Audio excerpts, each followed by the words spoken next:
advanced open meeting law. So there are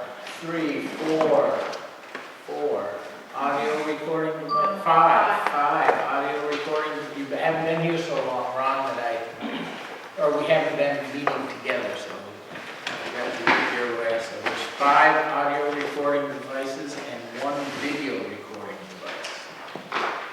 So this is a warrant week, so we'll let Paulette finish going over that, see if she has any questions, and then we can start. Came by early this morning. Then I read the email that said it wasn't here. Thought I could get ahead. And Verizon does say there is some problem with our line and there. Oh, is that what it is? Okay. Did she have to hand deliver it all? She did. Yeah, no, it is. Yeah, she brought it in 5 minutes If you're trying to work on a remote database, whether it's the accountant or the treasurer, it's slowed to unusable. So. Yep. Makes sense.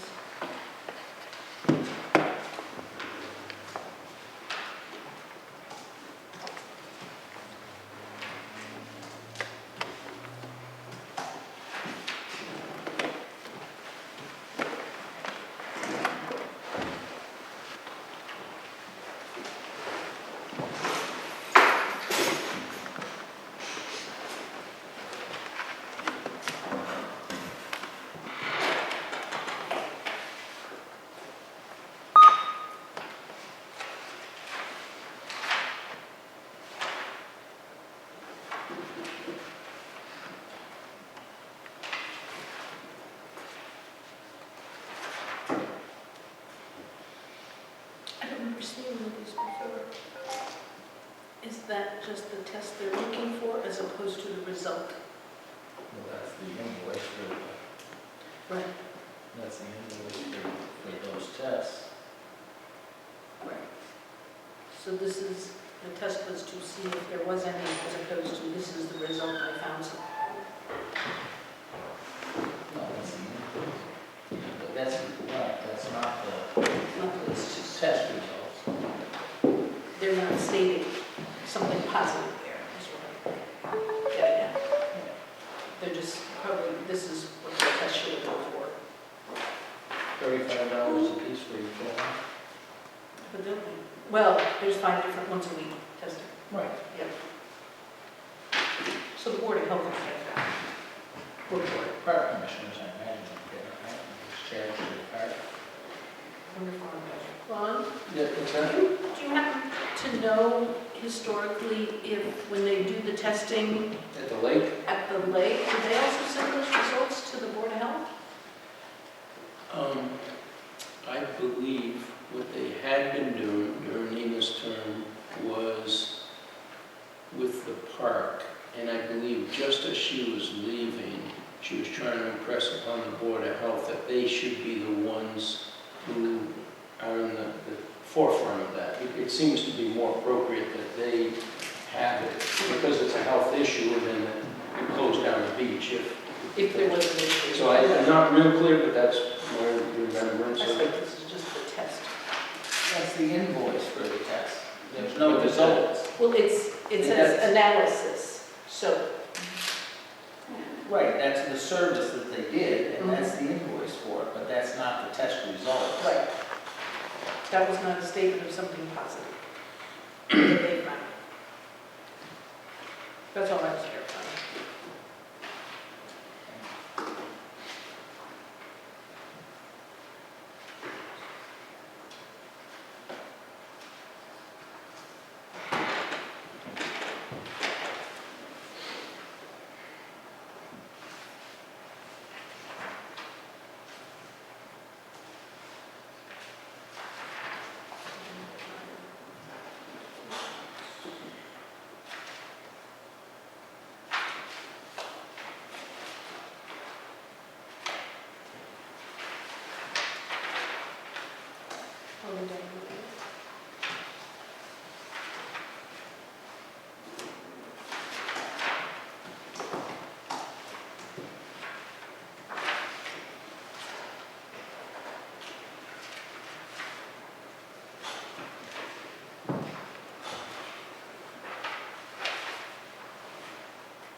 set? Good. Bills are paid. For another 2 weeks. All right, let's start. We get the warrants taken care of.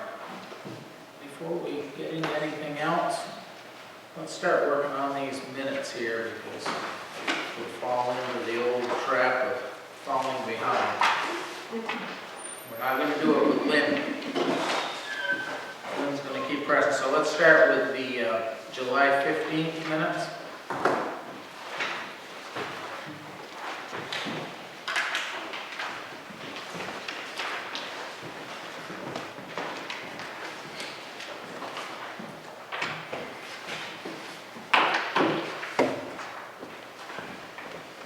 I had one comment on it.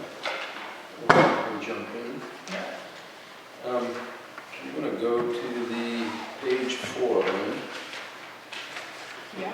Very last paragraph. Kohler met with Nolans regarding, and that wouldn't be a possessive Nolans, it'd just be a plural Nolans, right? I think. Regarding maintenance agreement taken around the lake dam. Phil would like to see the easement mowed twice a year rather than just once, comma. And then I inserted remaining, so it's just an insertable word, Okay. remaining large trees were already part of, and I inserted a formally negotiated agreement, albeit verbally, but it was, they were allowed to stay when that dam was constructed. Does that kind of make sense? Yep. Rather than a different agreement, which Right. someone's going to say, where does that exist? That was the only thing that I had. Okay.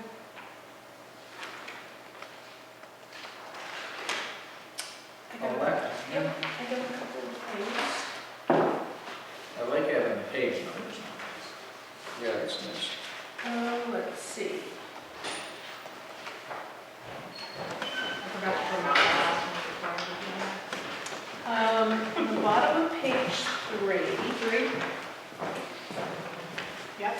I think it says at budget time it was discussion. I think it, New business? I think it would be better, yes, Okay. at budget time there was discussion instead of it was discussion.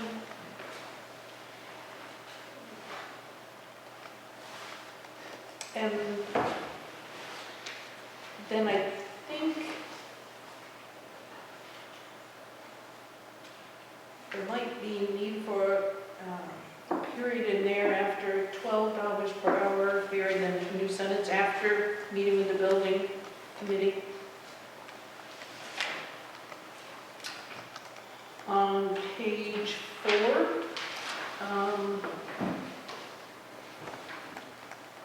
above the regular officers, I think, pay rate comes to mind to add to that. Oh, at the bottom, Was that, Paula? under police? Oh, I'm on the top of page 4, the second paragraph.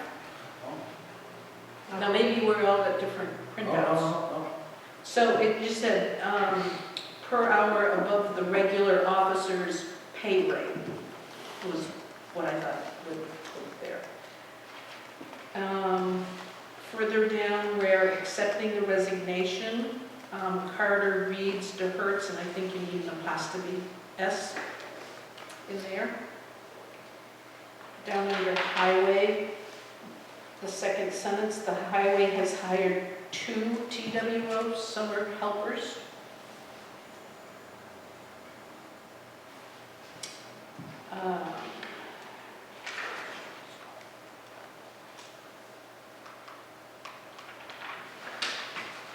And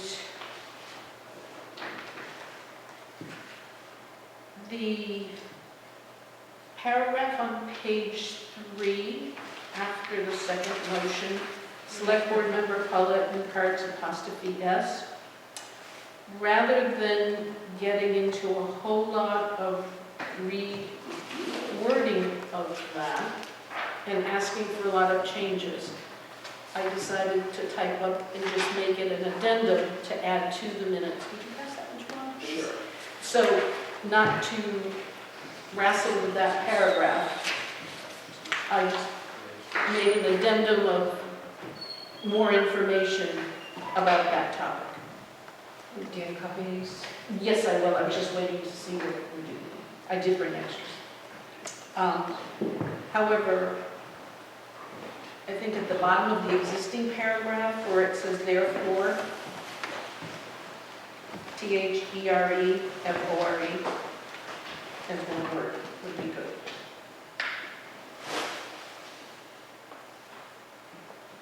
And there's another therefore on the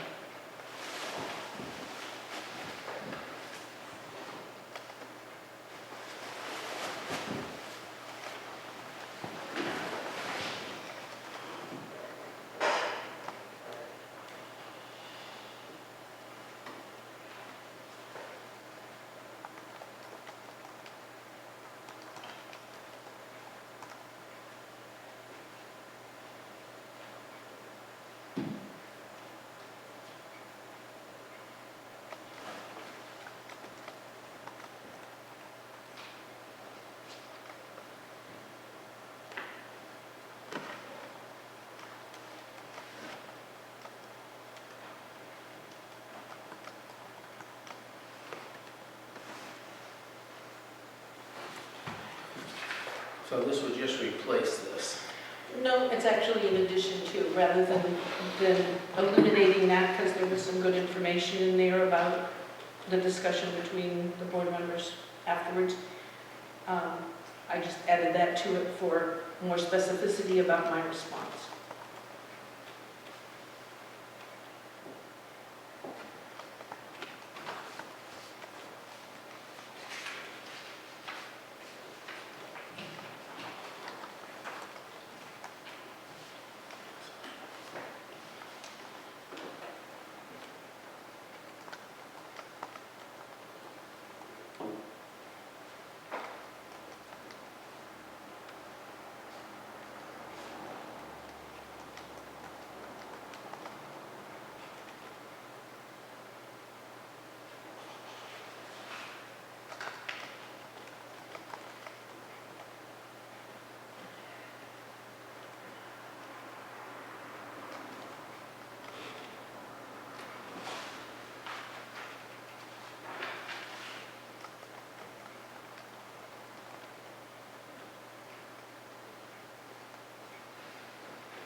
I really don't have a problem with adding that addendum to the printed minutes because it's the same information that is in the minutes, except there's some more detail to it.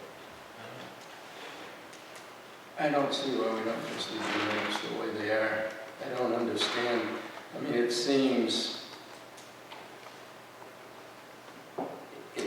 if we start saying things like 1 hour and 51 minutes into the recorded SB select board meeting, I don't want to start documenting that stuff. I think this is very concise.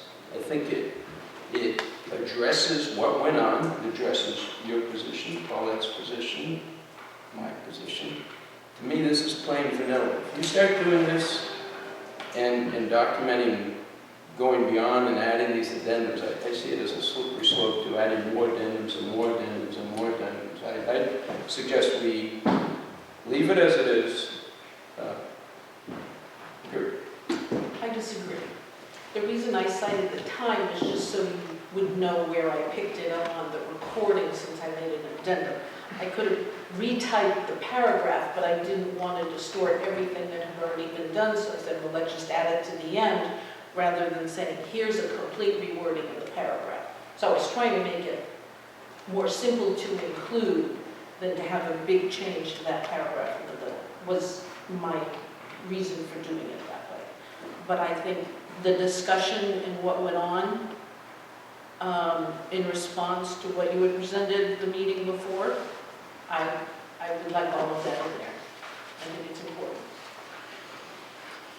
I don't have a problem with adding this, like I said, and one of the reasons, Ron, that I don't is I would like to get this behind us, get these minutes approved, and then I also want to discuss what we learned, or what I learned and was discussed last week at the FERCog meeting about keeping minutes and that sort of thing. And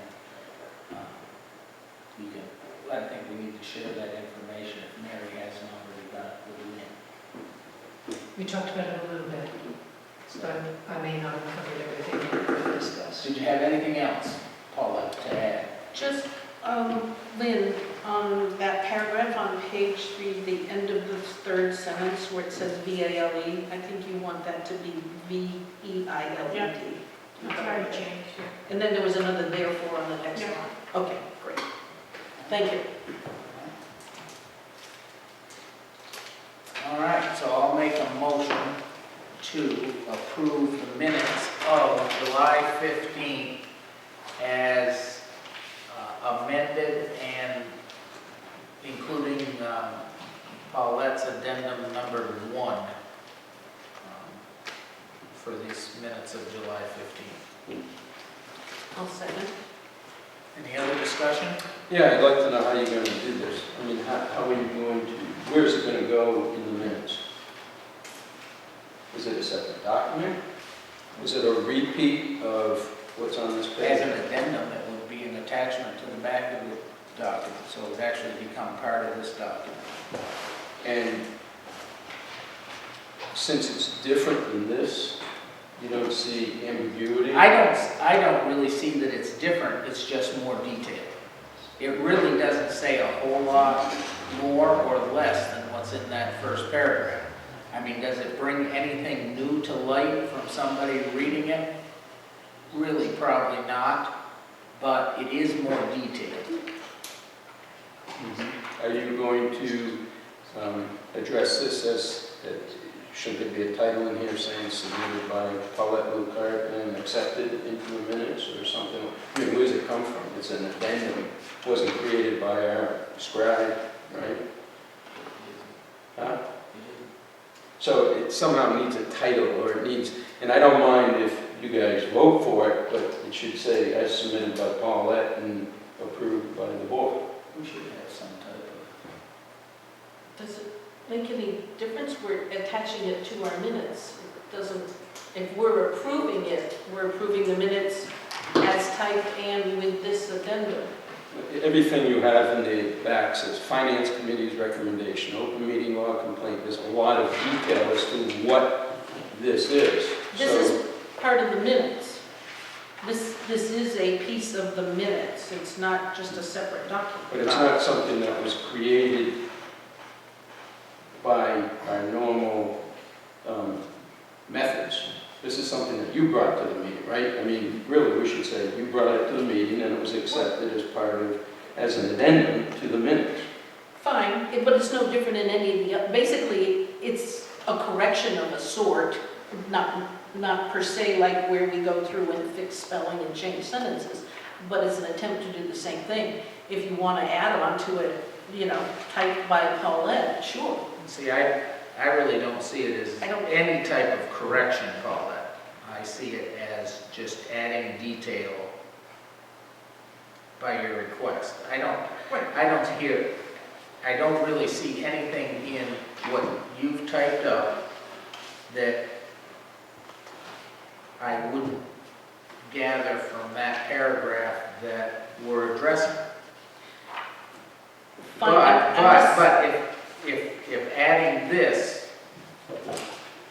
works, I'm okay with it this time to move it forward. I think. I can add that to the bottom if that's important, you know, that I typed it up and brought it to the meeting. Yeah, we'll just mark that as submitted by Paulette Bluefair. Fine. Good, works for me. And in the document list, it would say document as Paulette's document as submitted to the meeting, right, at the end. Addendum, yes. Right, Okay. as well as being attached to the minutes. I agree. All right. Any other discussion? All those in favor of accepting these minutes with the addendum and the amendments signify by saying aye. Aye. Opposed? Aye. Okay. Let's move along. July 31st. Catch up.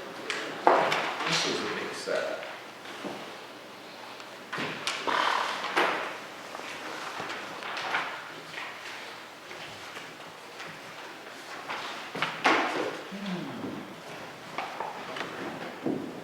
It's been a while, just give me a minute to just review it. I can send you.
All right, you want to start with any Yep. amendments?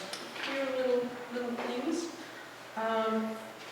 Page 1 of 5, the end of the first large paragraph where it says poll hearing until 9/6, should be 9/16.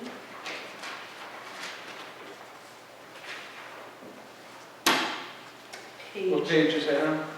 It's the first Take page. first page. On the first big paragraph, the last sentence, Mhm. or the last line, poll hearing until 9/16. Instead of 9/6. Page 2 of 5.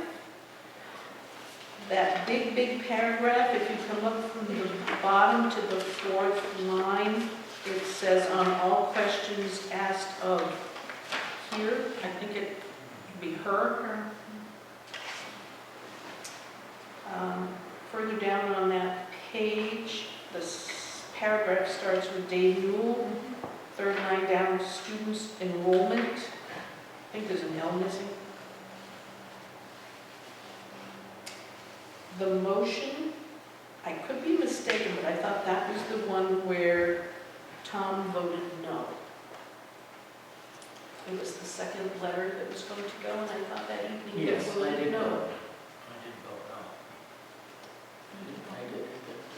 He's a nay. So it passes 2-1-0. Page 3 of 5, second paragraph, last line. Doug is looking to acquire.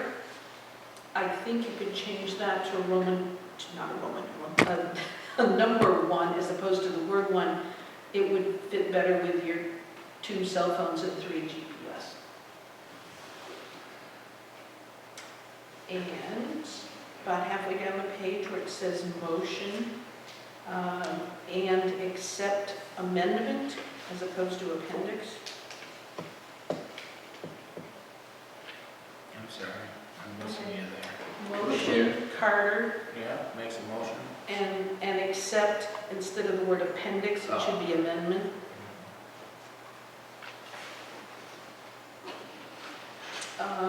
Page 4 of 5.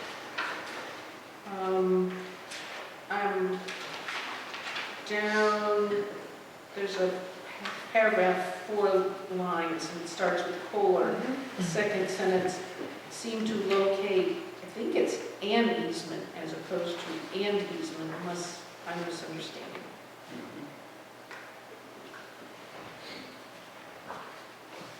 And then the only other thing I had was, I was wondering if our discussion with Sherry Scott, did we need to include anything else about, the review of the maps or any of that? If not, we did it a second time, so I wrote this before we had our second meeting. Last week. Right.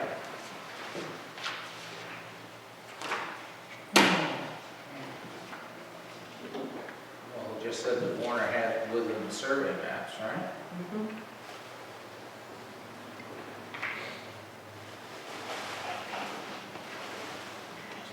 Ron, do you have anything? No. Motion to accept? So moved. Second? Any other discussion? All those in favor say aye. Aye. Unanimous. September 12th.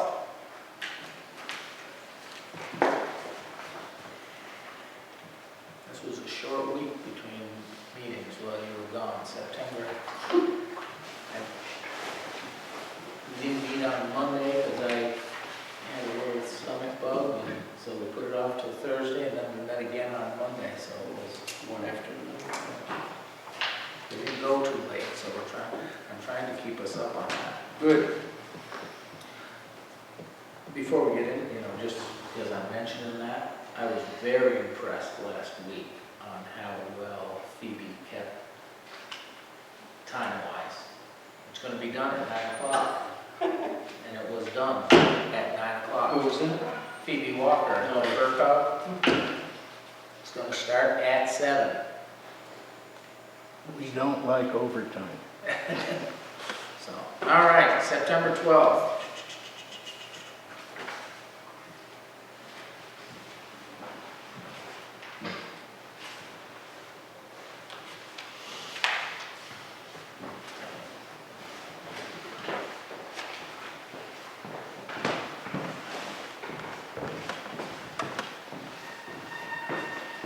I'll let you probably look it over a little closer than I have. Do you have anything to add or subtract? The only thing I found, there's a couple of places for Maya, and it's M-I-I-A. Right, oh, it doesn't have a page number. Hold on, that's right, 1, 2, 3, 5. And right in the middle, Mary Fitzgibbon spoke with Nick of, it says M-A-I-A, and Maya's M-I-I-A. And it's in a couple of other places. The next page near the bottom, it wants to say Maya letter, it's M-A-I-A.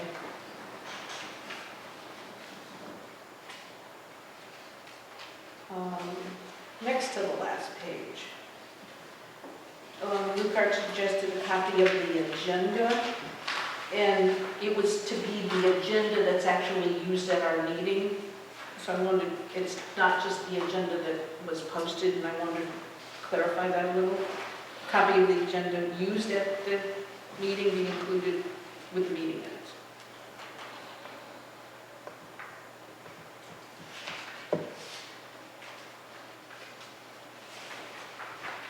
That does it? That's all I had. Fine. Ron, you had a chance to review them, or you have any Steve, or? No, I mean, I hope there's no question about what we did there No. in your mind, what we were. no.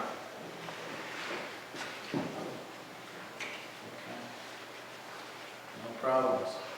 I move to approve the minutes as amended. Second. Any other discussion? All those in favor say aye. Aye. Aye. Opposed? Abstention? All right. 1. And then last week's meeting, just 4 short days later.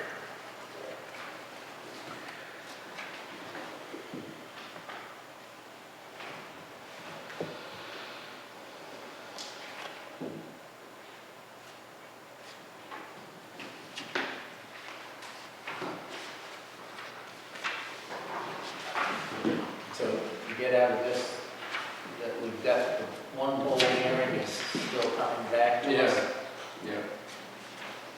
just to make sure that they're not putting the pole in the middle of somebody's driveway. Yep.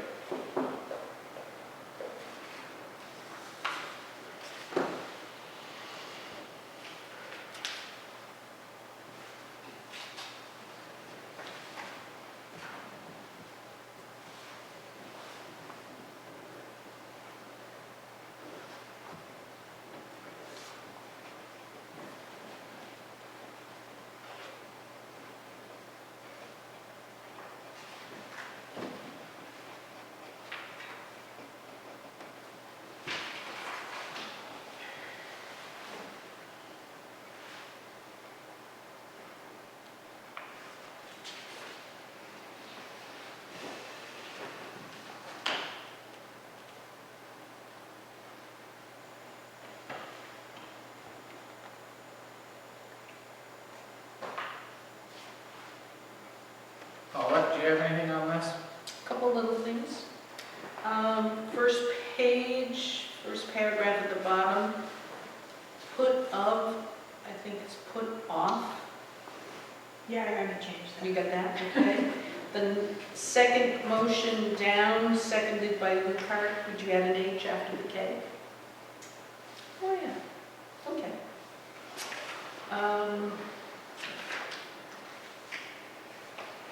On the next, second page, down near the bottom, right above old business, I think we need to add something to that. Attaching, let's see, addendum to the select board minutes of September 27, 2012, to document the select board minutes of September 5th of 12,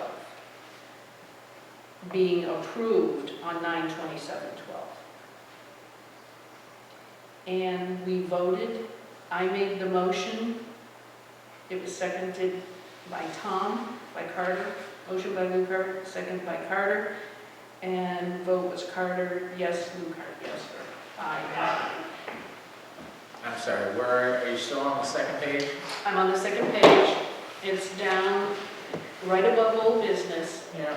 The reason for that was to document the select board minutes of September 5th, 2012, being approved on September 27th, 2012. Right. I think if we add that, that makes a little clarity there. And then to indicate, you know, Lucart made the motion, it was seconded by Carter, and the vote was Carter, aye, Lucart, aye, and it passed Is that to all written include down? that. I can write it better. I'll write it better for you. All it needs to state is that we voted on it, but, I mean, I'll make it clearer. Well, it's interesting because it says I'd like to attach the addendum. The reason for attaching it, I think, is I've got an extra copy. Okay. because With me and it I'll was fill missing, it. it was missing from those minutes. Right, correct, That was the reason. yes. Anything else? Oh, yes, sorry. Next page. I, only for the sake of historical purposes, I am down under mail, documentation from the ZBA. I think Nolan's is fine, but we should add, it was Summit Distributing LLC, who really was given the permit. It's the property at 244 Main Street, known as Nolan's Neighbors. And I think there's a second place on the next page where it has Nolan's. And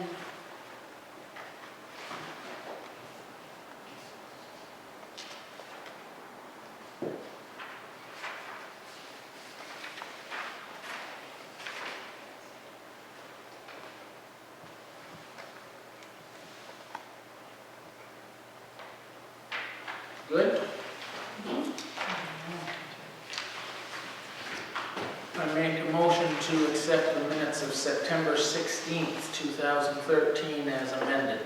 second, Any other discussion? Yeah, I'd like to understand why we are including document number 10, email from Deb Nicholson. I mean, this is something that, I agree that if we already approved these, we approve them, but why, what's the motivation for doing that? where are you? Am I missing something? It says, Lucar states in the minutes of September 5th have already been approved by the board on September 27th. That's good, 2012. They want to approve minutes for us. Lucar would like to attach an addendum to the select board minutes of September 27th, 2012, document 10. So then I go to that and I see document 10 and it says email from Deb Nicholson.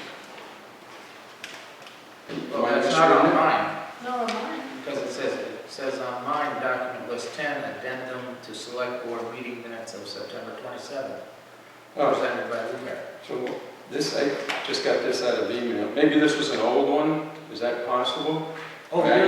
you're looking actually at the September 5th of 2012.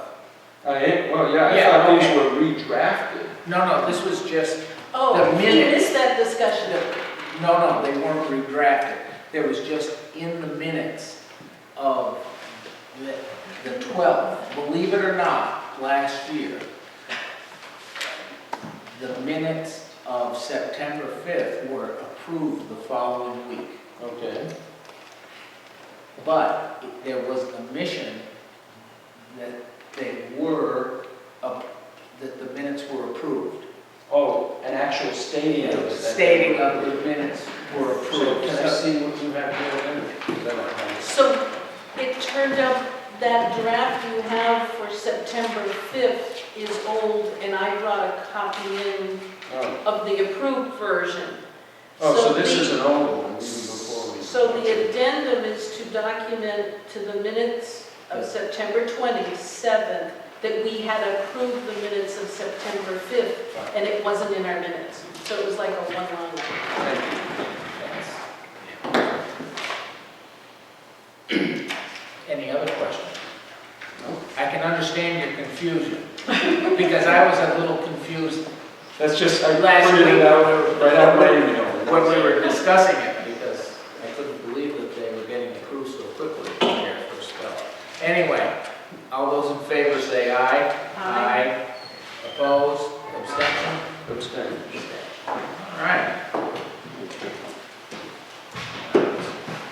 That was a good charge to get done. All right, Dell, Ashfield Fire Department. AFG 2013 grant. I got hold of some. I'll start off with the radios. I understand people talked about our lovely radios last week. Yes. And I brought Bill down and let him explain how things are going on that. Okay.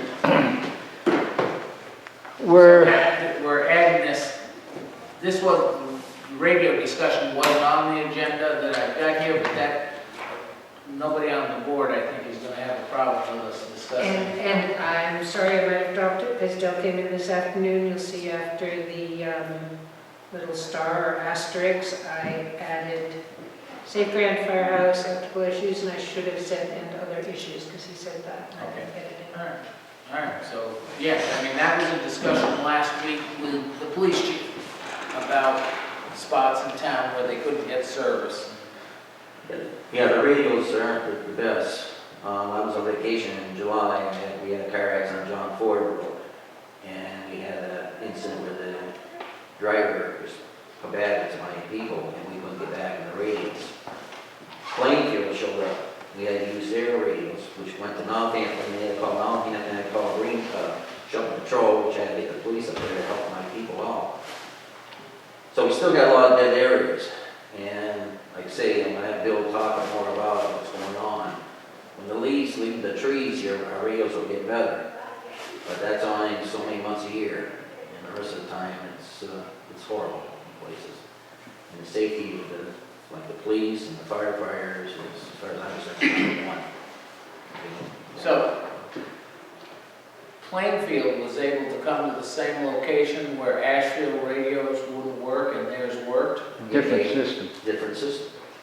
Sounds like a system maybe we should have. Yeah. Bill, you want to? Yeah, you can't. The Franklin County system is what it is, and we are at a 450 megahertz band, and we have dead spots the same as a lot of other towns. The two main ones that we're trying to fix now is, along with Buckland, is Crescent Brook, Apple Valley. There's pretty much only spotty coverage in that area. There was a repeater installed first in Mary Lyons Church, but the antenna had to be inside the steeple.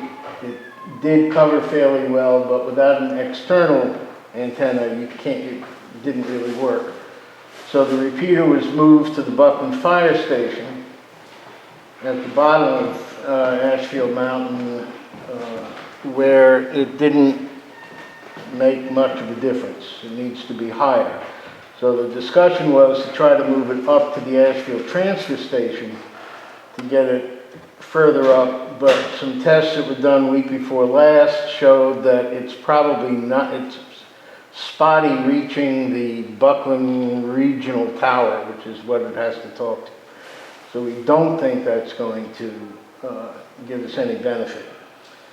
So there is talk of some new tower, possibly in Coleraine, which will help that area, but it's a long way off. The other So big the tower in Buckland doesn't do it, so we're thinking a tower in Coleraine will? Yeah, it's it has to do with line of sight and where the hills are and where the shadows are cast. So, but right now that is dead. It remains pretty spotty, and there's not much we can do. So we're looking at other possibilities. Nobody anymore has the money to erect a new full tower and station, looking at something approaching $500,000. So what we're trying to do is piggyback on existing infrastructure. For the other big dead spot in Ashfield, which is the southwest corner of the town, basically west of Cape Street, out to the town line, and John Ford Road and that whole area there. We've identified a tower in Plainfield that is owned by Western Mass Electric, and there is a shelter and a generator and a microwave link used by state police on that tower. So the progress that we've made thus far in getting this. Now, the other thing is that... Is this like a high tension tower? No, it's a radio tower.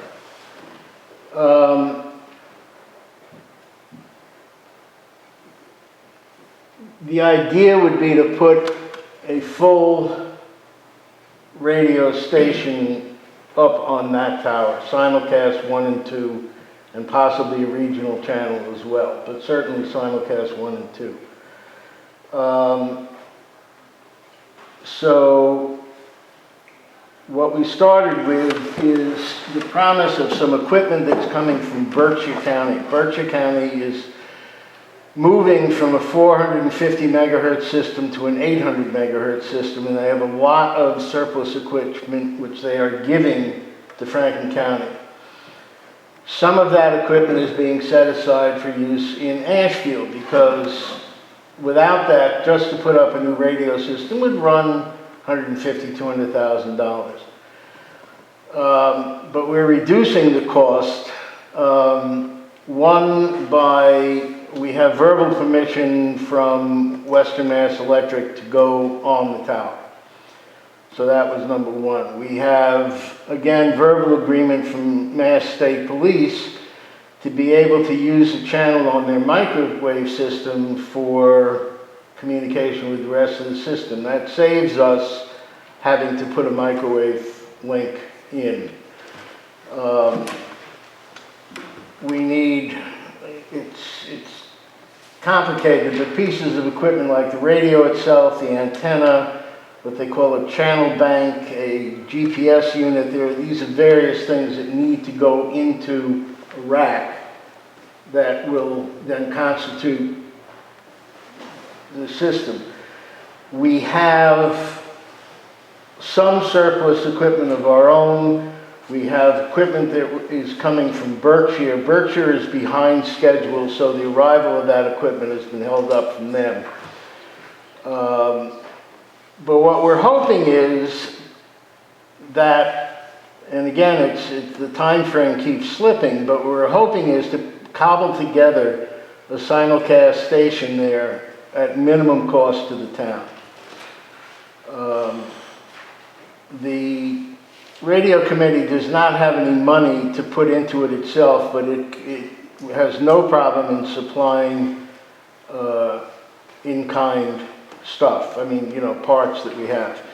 But because it's a state police tower and shelter, we don't have to have a generator, because it's already there. We don't have to build the shelter.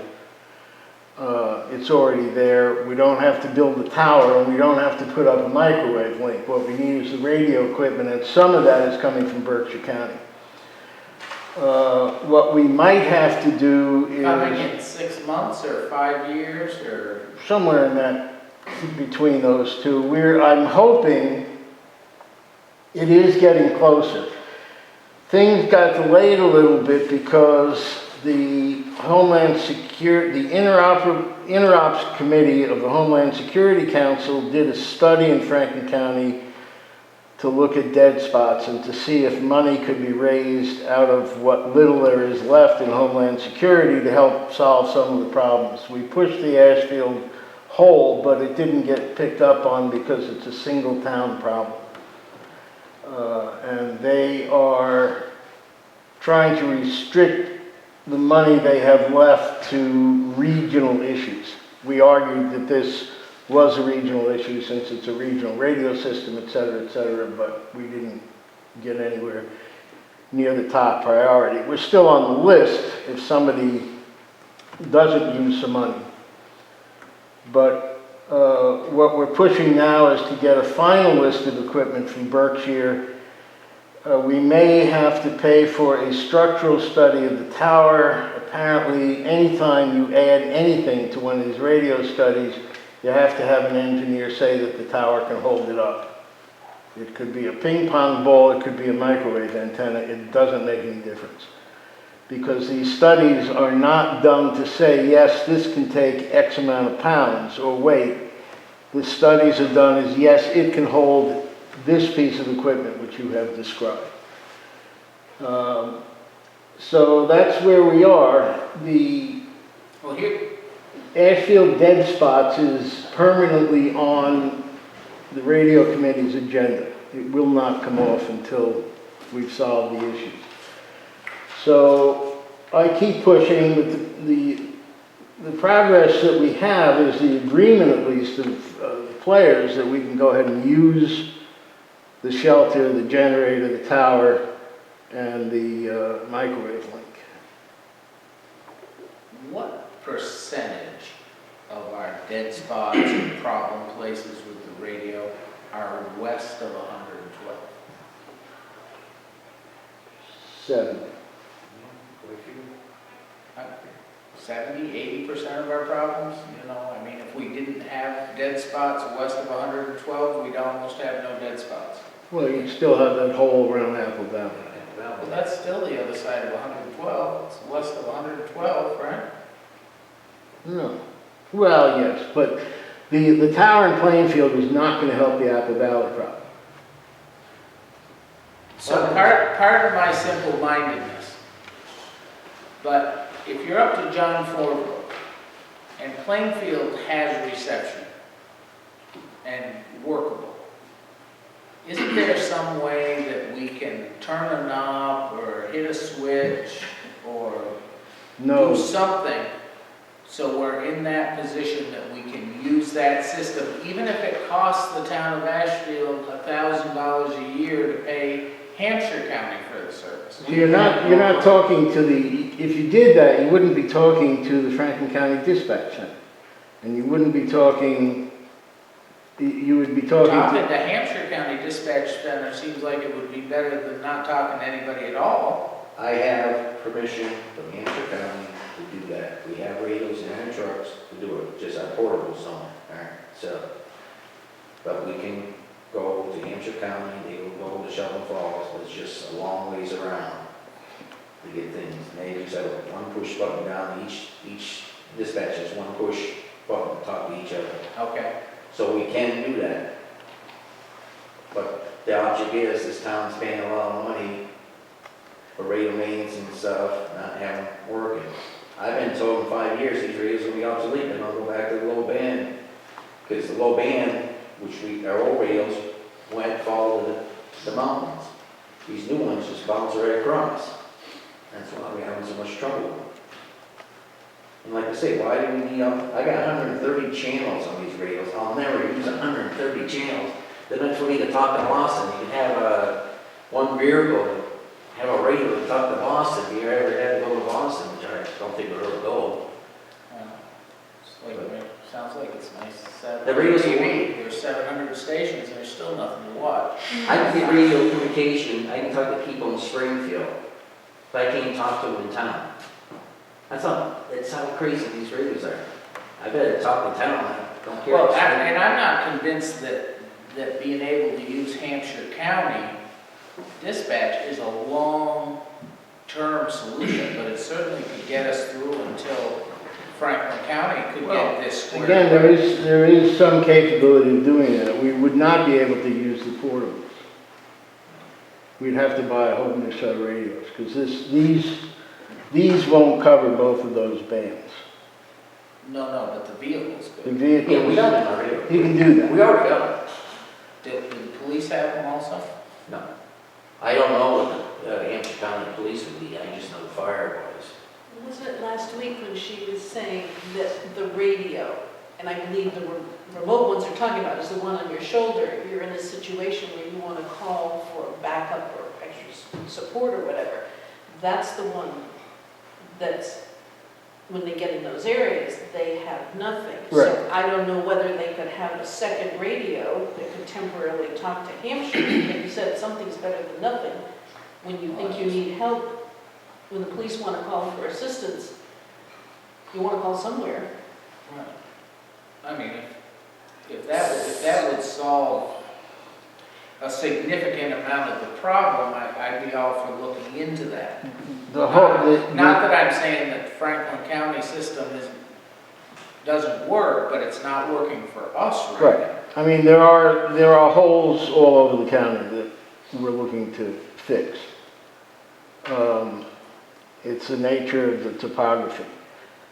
The entire issue here is money. What we're trying to do is to get the radio on that tower for the least amount of money, because whatever money has to be spent has to come from the town. Now, I know that there was $15,000 put aside for radio functions, whatever they may be, and it's sitting there, and what I've been trying to do is to keep it as close to that figure as I possibly can by getting Recycling.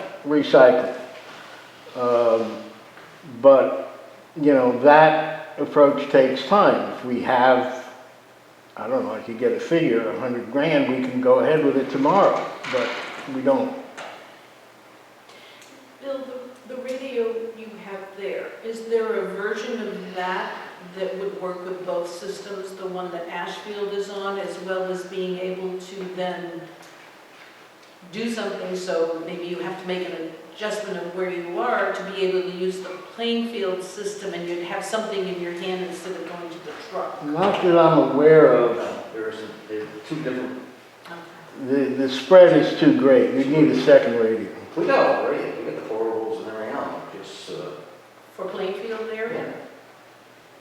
But, you know, we always use these radios at the scene there, and we use the Plainfield one, we got these radios, they come in town, we go to their town, Scotia and all that. I'm just saying, we grab these, and these are the stuff that the town's paying for, and we're not getting anything In those spots. spots. It's not like they don't work in the entire town, but there's parts of town they don't work. Yeah.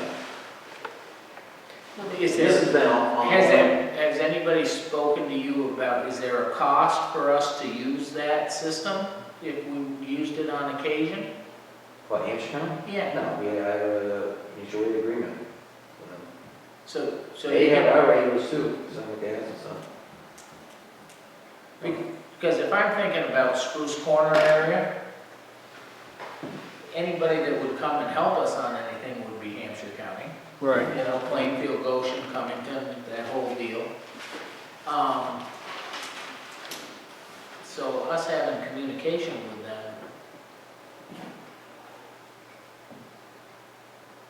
I mean, it sounds like the right thing to do in that part of town.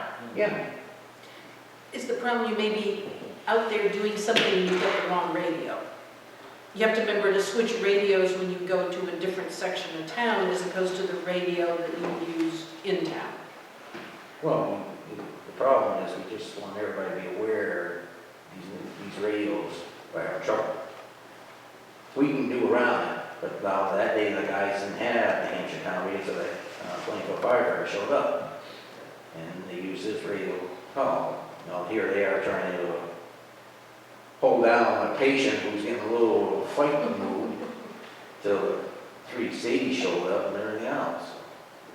And by that time, you know, somebody could have got hurt. And the police have had problems too, going to people's homes out that way and can't get through the portables, they have to go back out in their cruiser. These things are about 5 watts, these radios, and the ones in the trucks will get you 30 watts out, a lot better. But you have to go back to your vehicle to get them. Well, it sounds like you've got a workaround. Yeah. You've got a workaround, and I want the police to. well, but maybe we need to share that information if it hasn't already been shared. So there, sounds like as far as and obviously the ambulance has communication. Yeah, they have. Well, the ambulance has 2 separate radios, one for Franklin, one for Hampshire. Right, so. But they're in the same condition we're in if they're out in that area of town, because once they go to an Ashfield call, their radio communications go to Franklin County Dispatch. They no longer go to Northampton. They can reach Northampton, but they're under the control of Franklin County.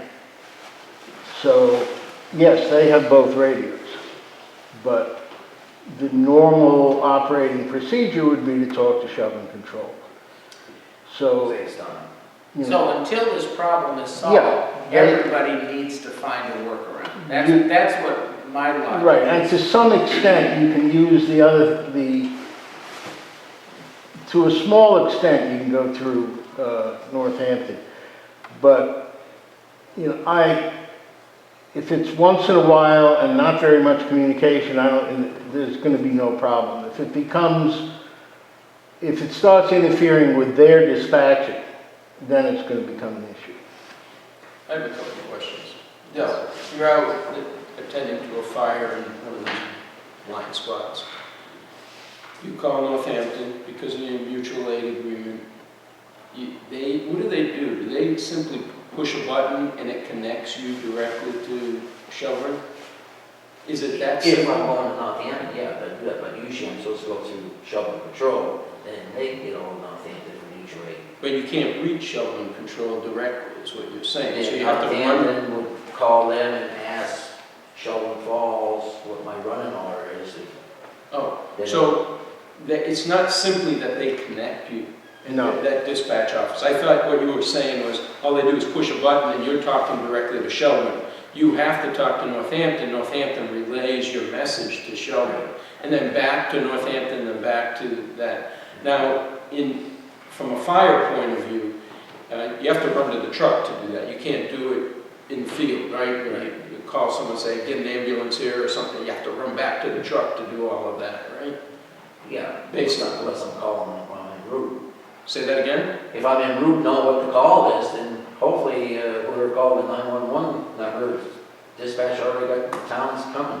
Yeah. They first they call on Ashfield, and whoever comes on the air, me or Alan or the senior firefighter, can call them mutual aid if we hear, like say a barn fire or something. Yeah.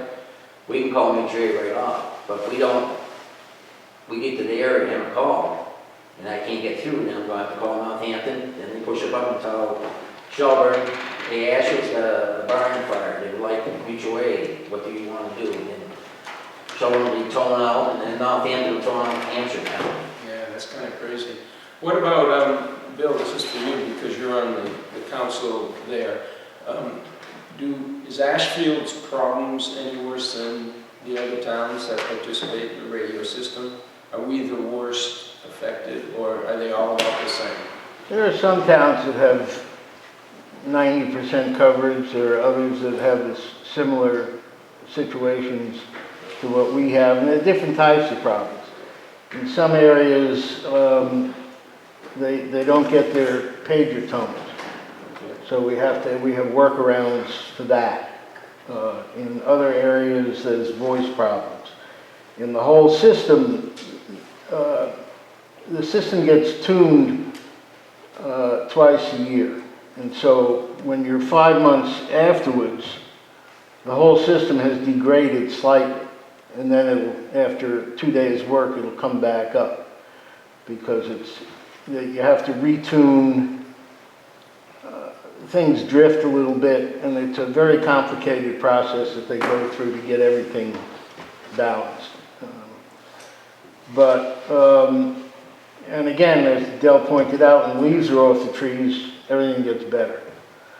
What about if the frequency thing that Dale's talking about, the low frequency following the terrain as opposed Well, yeah, I mean, the higher the frequency, the less forgiving it is in terms of terrain.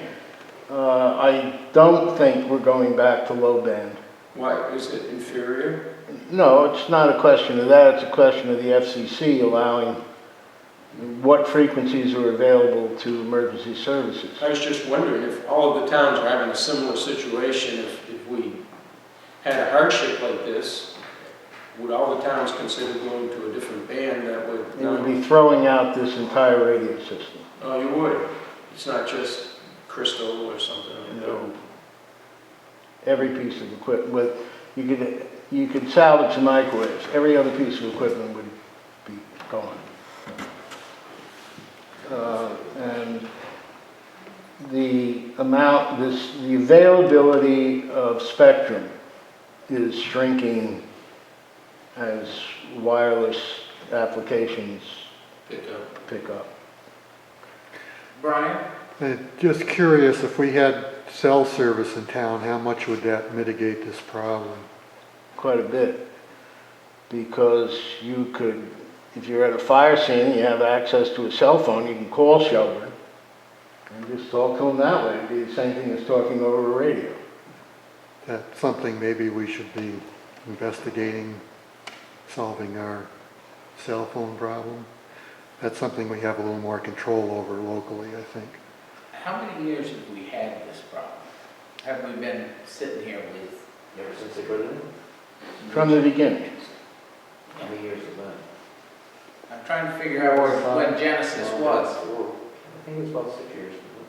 Maybe the fifth year. Fifth year. 50, okay, so 5 years. Yeah. So what's the workaround for Apple Valley in that section? We're not sure. I was thinking like he said he can use their Plainfield services. The only thing is, no, we'll go down there, it's, in a hole, it's just locked down there. And remember with Irene, there were issues that in some places in town where you couldn't pick up cell phone service, people were using their personal phones where the radios were in dead zones. There you go. But that's hit or miss too, because it's not. Yeah, I can get it on 112, a few hundred feet south of my house. Yeah, it's up on my house, but you get other places, Right. you walk 2 feet, you're gone. It's just like these radios, we're supposed to go to a regional tower when we get to the scene. It's not working out. Oh, Is this a selectmen's meeting? Yes, it is. I don't want to interrupt, But here you are. I want to speak to a selectman or a police department, whichever. Can we finish this issue? Yeah, take your time. Yeah. Well, it sounds to me like you got a workaround on these radios, that maybe the police, the fire department, the ambulance, and somebody from Shelburne and somebody from Northampton, everybody needs to be brought up us to speed, as this is when we get in these positions where we can't do it until a cure is found. yeah, I've already done, I've gone to the down fire chiefs and they've already agreed that I can use the radios out there, so. We had hoped that the tower up on Berkshire East would help some, but turns out that it didn't. Weren't we going to have a test tower at the dump? As you said. We did that. Yeah, Okay. said that wasn't gonna help. That wasn't. I think We're it's a communication problem. It sounds to me like you're gonna have to me, it seems like you're gonna have to, we have the problem, and the problem's not gonna be cured right away, and everybody has to be informed of what the workaround is. Unless somebody else has a better opinion on what, it sounds like they're doing the best they can without any money, and if they can fix it without a whole lot of money, that would be a We've been wonder. pushing Homeland Security, the Interops Committee, but, you know, the budget for Homeland Security Council has been dropping steadily year by year, and it's unclear as to whether there's going to be one in the next year or two, whether there's going to be enough money from the feds to fund anything. But, you know, and we've been trying to convince them that this is an issue that needs fixing. Give us 50 grand, we'll come up with the rest somehow, but they haven't jumped to it yet, because there's an issue up which affects Coleraine, Rowe, and 2 other towns, I think, and they're looking at that kind of a problem because it's a multi-town issue, and that's one of their trigger points. And unfortunately, all the surrounding towns, which may be helped by that tower, are not on the system. So they're looking at this as an Ashfield problem. Ron, do you have anything besides? I guess just the thought wanders through my mind, how much of the population of the town of Ashfield is affected by this shortcoming? If it was 10%, I might feel that a workaround was okay. If it was 50%, I think we need to do something different. Not 50%. And it's not that they're any less important, those 10%, but it seems like that we can patch it together until you come up with this equipment. And if there was any way that you could come up with this used equipment quicker, if there was anything we could do to help you. Yeah, I mean, the problem is that it's you know, the Berkshire build out, and Berkshire County is even more split than we were. And now, and they're seeing delays. State police is still rolling out their 800 system, and so there's manpower problems also in that everybody has a system which is not quite finished. And one of the main players in this whole thing, Northeast Communications, just had most of their technical staff leave. And so they had a change of ownership, and there's a whole bunch of guys who just left, and they are one of the really major players in this area, and so I don't know how that's going to affect things. So, but, you I know, think we could spend another hour and a half talking about it and it wouldn't improve one thing. no point. I mean, I talk about it every month at the committee meeting. And, Well, if there's anything that we can do to help push this along, let us know. I mean, yeah, I'm, you know, except I'm not climbing any poles or towers to hang anything. no, I giant really- giant Ron's bake, pretty good, he goes to the top of the steeple, I won't, so, but, giant bake sale, come up with some money. I think what we need is, Dell, if you wouldn't mind, just trying to communicate, you know all the key players. To Yeah, find right out, now, to they're let them listed know as what the workaround is, and to use it when they're in those locations. I just let you know where the radios. I understand, so, yeah, that's what I thought, we'd stop before we got into the rest of your stuff. Yeah. Trooper? It's not important enough to stop a meeting. Oh, wait, guy comes in with a badge and, No, I just wanted to get, your opinion or how you want to handle the situation. I don't know if you want Yeah, a public record. uh, Do you want a public record? I mean, I got a complaint filed by your town highway boss. I just want to see how you people want to handle it. So I don't know if you want a public record or, it's kind of a private matter, I guess. I mean, I just want to know whether you want to handle it internally as a town or get us involved.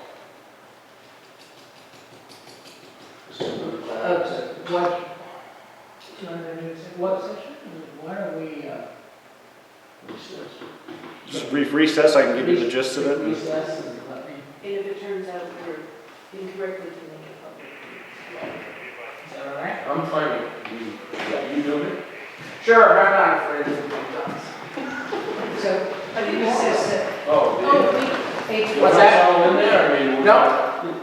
Let me You go and speak assess with the them and situation. I can assess the Yeah, I don't want to situation. interrupt you. No, you've already interrupted, don't worry about that. I'm good with that.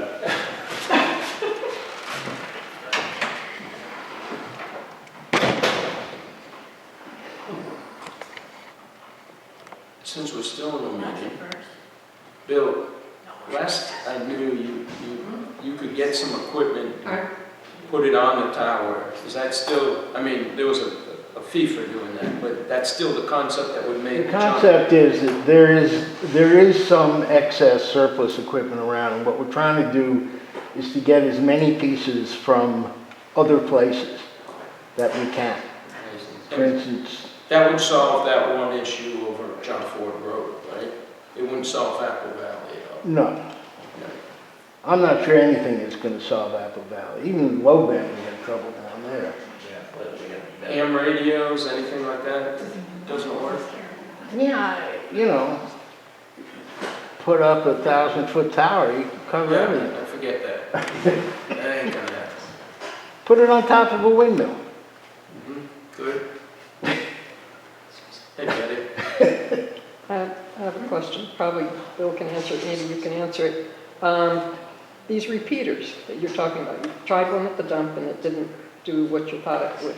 How much higher would you have to go, or how much lower, and what are these repeaters? Okay, What is involved? a repeater simply is a two-way amplifier. As the signal begins to die out, it's picked up by the repeater, boosted, and sent out again.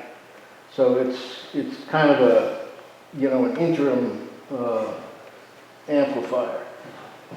But the repeater has to reach two places. It has to reach the area that you're trying to cover, but it also has to be able to reach back to the transmitter that doesn't cover that area. It's a bridge, it's in between. Right, so the repeater at the transfer station, we think, will be some help down in the hole, Right. but it won't reach back. That's what we tested. Oh, So- okay. How much physical space does this repeater take? Or how It invasive? fit inside the steeple at Mary Lyons Church. Because I'm thinking the top of Peter Hill, which would cover Yeah, well, Spruce. the problem,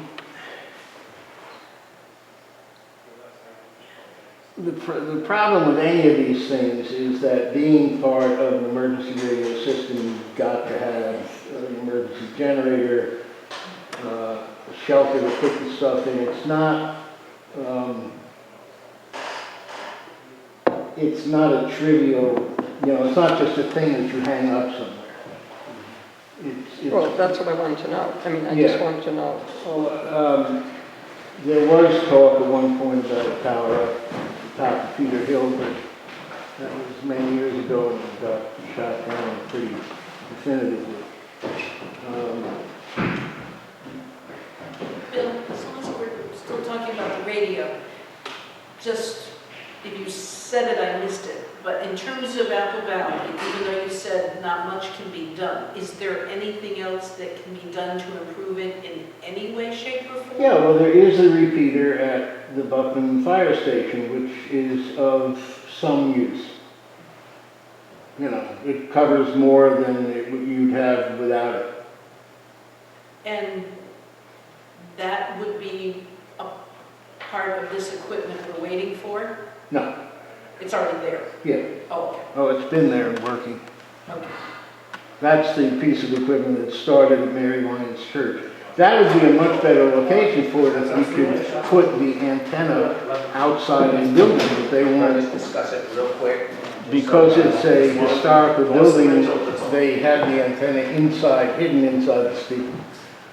We could put the same thing up here if we wanted, put a repeater at the top of town Are hall. you still talking about radios? You're gonna wear me out. I'm answering questions.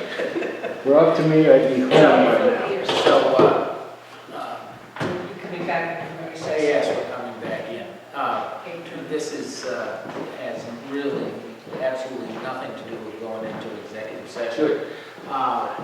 And I'm sorry, O'Donnell? O'Connell. Irish either way. The Irish either way, all right. Trooper O'Connell, he's investigating a report that Tom had made, or a complaint that Tom had made, that a gentleman in town up on the corner of Bug Hill and Spruce Corner, somehow he had a survey that said that his property was out in the middle of the road and some pavement got tore up, and he planted a tree out in the road. In Ashfield. So the trooper wanted to know how we should handle it, and I would personally think that would be a bad precedent to set, is to let people, especially when snow plowing. I have a chainsaw you can borrow. Trees are gone now. I don't know, he didn't say what kind of tree. It's a small. It was just a very small. But, so, just wants to know how to proceed or not to proceed. My personal opinion is that he should proceed. I mean, if there's something that needs to be done, let's do it, but stay in contact with our local police. I've got your highwayman's phone number. I told him I'd call and do an investigation.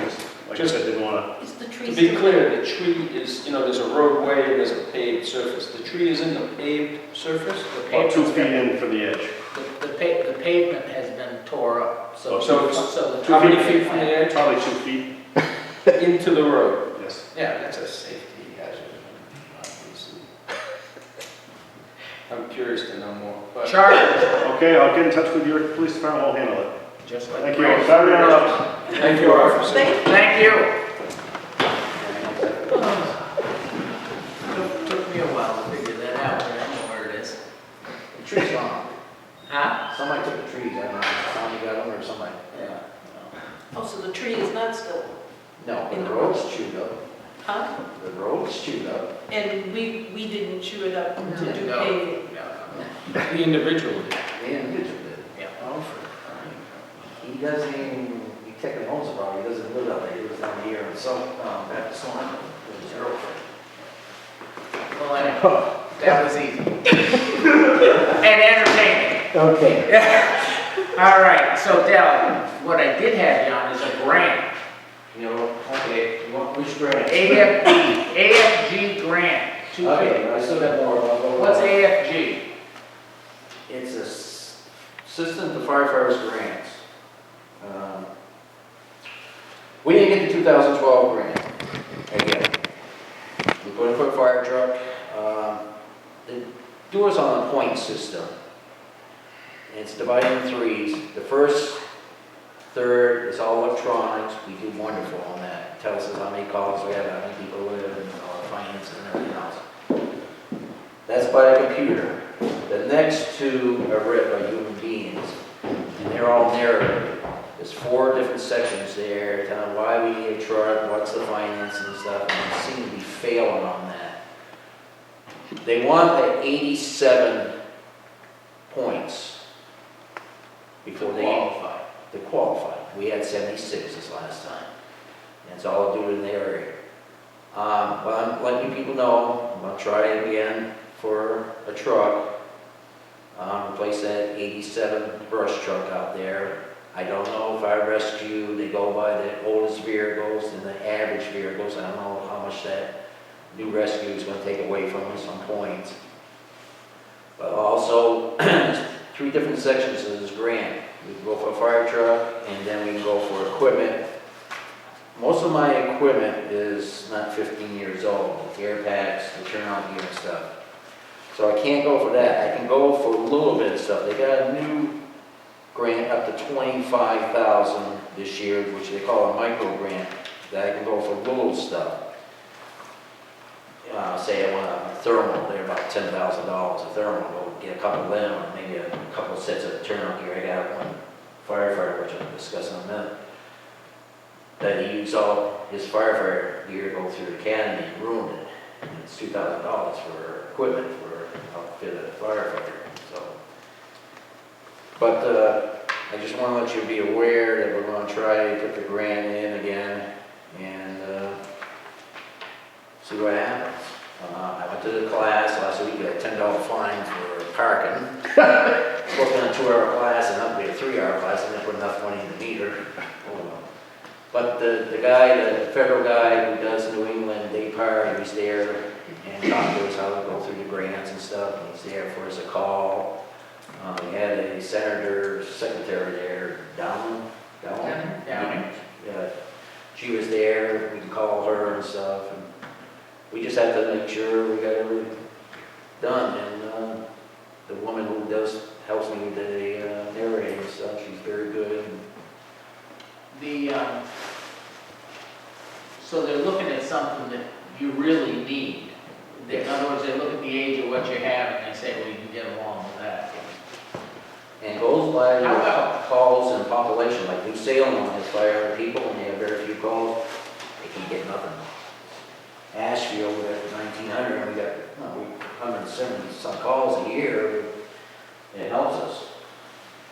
Do you think there's room in that grant, and I'm certainly not telling you what to apply for because it's your department, but is there a possibility in that grant to apply to update your electricity and communications equipment in the plant, in the fire department? No, in the station, no. Only I can do the station if I want the smog stuff, and hook up the exhaust of your trucks and stuff. The only thing I can do is station, but that station's so old and stuff, it's not high enough for all that stuff. But I can go with equipment, training, I gotta talk to the firefighters, we can go for training and stuff, that stuff's expensive to get firefighters training. But like I say, I'm looking into this micro grant, it's $25,000. The federal grant is something that the town would have to come up with 5%, as usual, if we got any of this stuff, so. What percent? 5. That's bigger than else.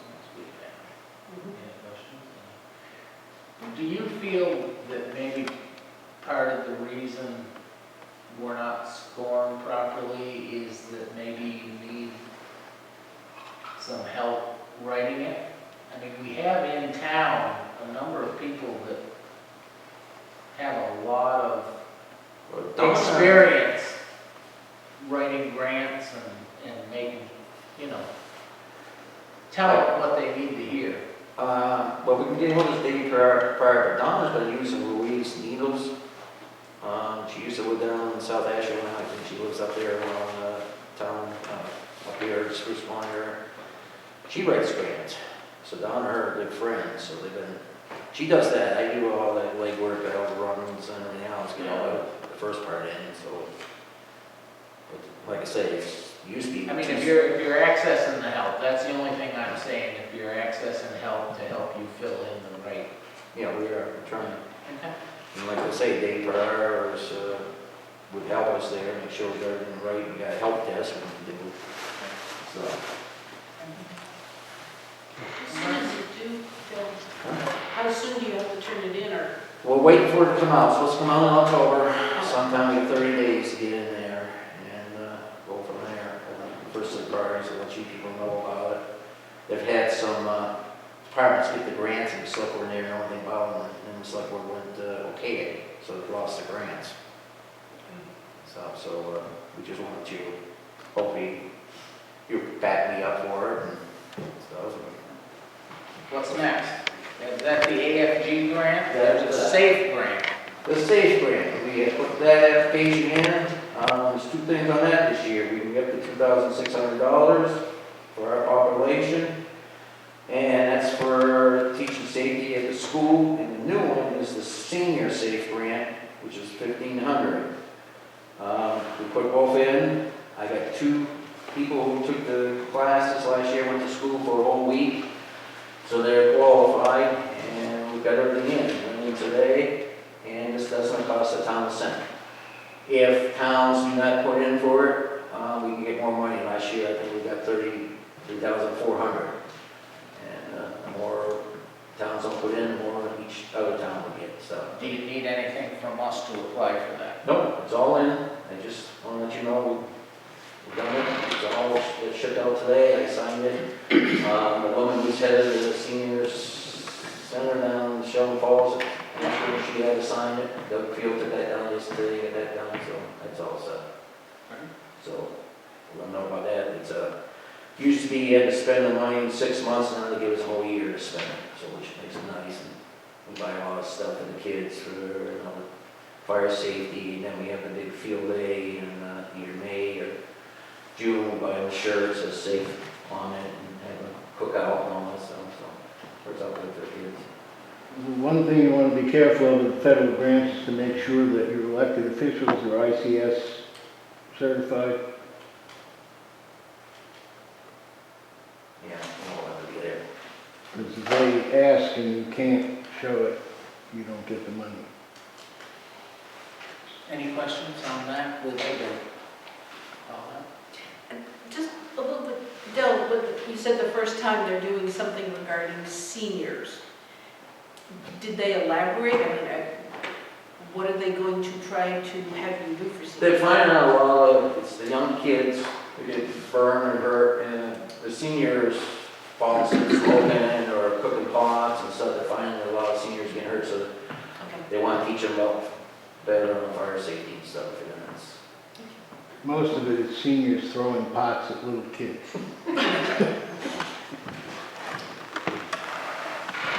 next thing I'd like to tell you is 10 of us went to the driver defense class that Nina put on in Covington this weekend. We went there Friday night and Saturday, learned how to drive a fire truck. We took 2 of our fire trucks over. And hopefully this, when I get the certificates from everybody, that will help our insurance in town. One thing they did say is driver license. Right now, you just need a regular driver license to drive these fire trucks. The law says to the scene and coming back, you're supposed to have a CDL, but the police don't do anything. But New Hampshire is forcing all their firefighters to get CDL license. Connecticut is working that way. Massachusetts, they don't know yet. They might give us a letter saying that, yeah, you're a firefighter, that you can drive a fire truck or something. We don't know yet. We're just keeping an eye on the laws and stuff like that. I thought it was pretty nice that 10 of my firefighters who drive these trucks went over and took the Friday night was classroom, and Saturday was the course, and the Covington Fair, and drove through an obstacle course and stuff. They did quite well. I had 2 young firefighters who can't drive the big trucks at 21, but we had them drive over there. You couldn't hurt anything. Once you hit the cone, you had spotters and everything. They were quite happy with driving these trucks and stuff, and realized that, yeah, they are big and stuff. So, it worked out good. So, when I get the certificates, Mary's going to check with my insurance, and hopefully that'll help our town insurance out some. And last but not least, I am very proud of a young gentleman, I hope I don't lose him, Jake McWett. He did 330 hours of fire 1 and 2. I had to go down last Wednesday at the ceremony in Palmer, give him his certificate, and had my Class A uniform, which is my dress uniform, I only wear it about once a year. But I thought you people like to see the pictures. This is his class. They took that down the stove. He had to go 3 days a week to Springfield or down the stove for 6 months, 330 hours. He's the only firefighter, this is certificate, he's the only firefighter that's ever gone through this in town of Ashfield. I hope I don't lose him. This is a stepping stone road to be a permanent firefighter. But he's the only one who can do it, you know, you gotta be single, lives at home. He can do it. Most of us couldn't do it. Well, he's taken emergency management or fire courses at GCC Yes, also. taking firefighter science course down there. He's wearing EMTs. He's my next door neighbor, he's one of the great people I know. Doesn't hardly look like Dell. Yeah, thank you. 4, my son and Jeff Dufresne, and went down there also, so he had 4 of us there together. His whole family was there, and his 47 that went to the class, only 33 passed. They had exams and everything else to take. Tell me that number again. 47 started off, and 33 completed. Someone quit. Goshen had 3 of them quit. They just don't handle it. It's a lot. It's like the military. The one side. That's something. That's wonderful.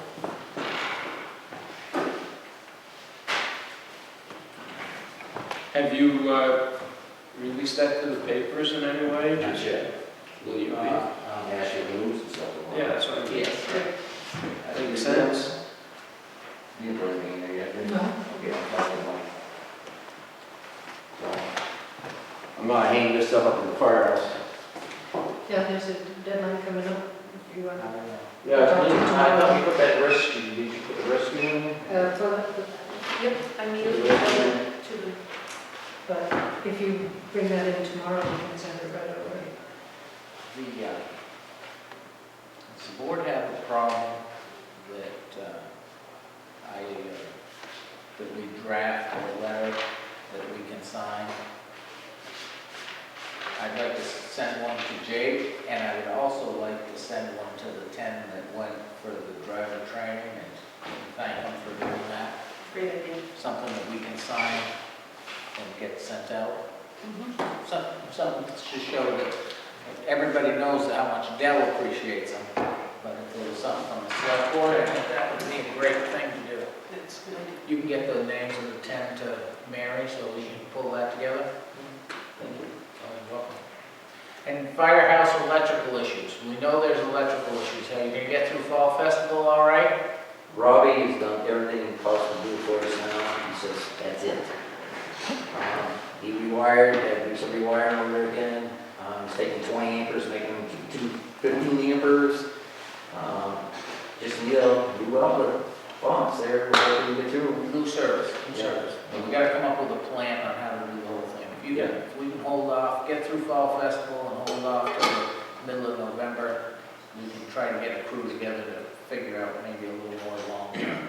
We have some money set aside to work on it, so. I know they talk about new heaters over there, but they still talk about insulation and winter storm here. And there'll be another winter after this one. Yeah, I know. We have to spend the money by the end of the year. You gotta spend it by the end of the year, so watch out, there'll be a whirlwind of activity. It's coming. Starting December 12th. All right, anything else, Del? That's it. Thank you. Thanks for coming in. Bill, thanks for coming in on that radio. Oh, my pleasure. There, I get that. Thank you all. Move on. I think I need to recess here for just a couple of minutes for a bio break, so. Okay.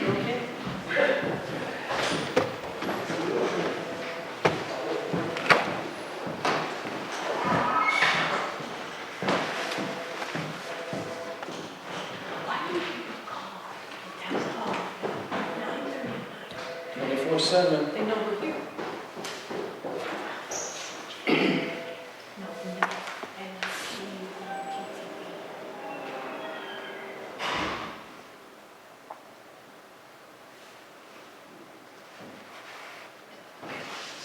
yes, the next house. I just lost her. Golfer lady. Always. Oh, I can picture her. Big, tall.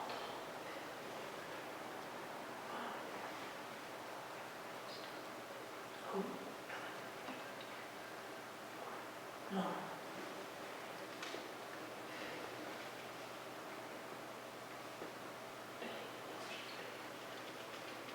We used to live in the cat's house.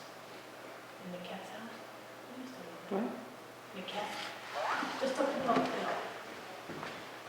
What was that woman's name? Lived there. Just up above the Grandma's house on Simpson Road.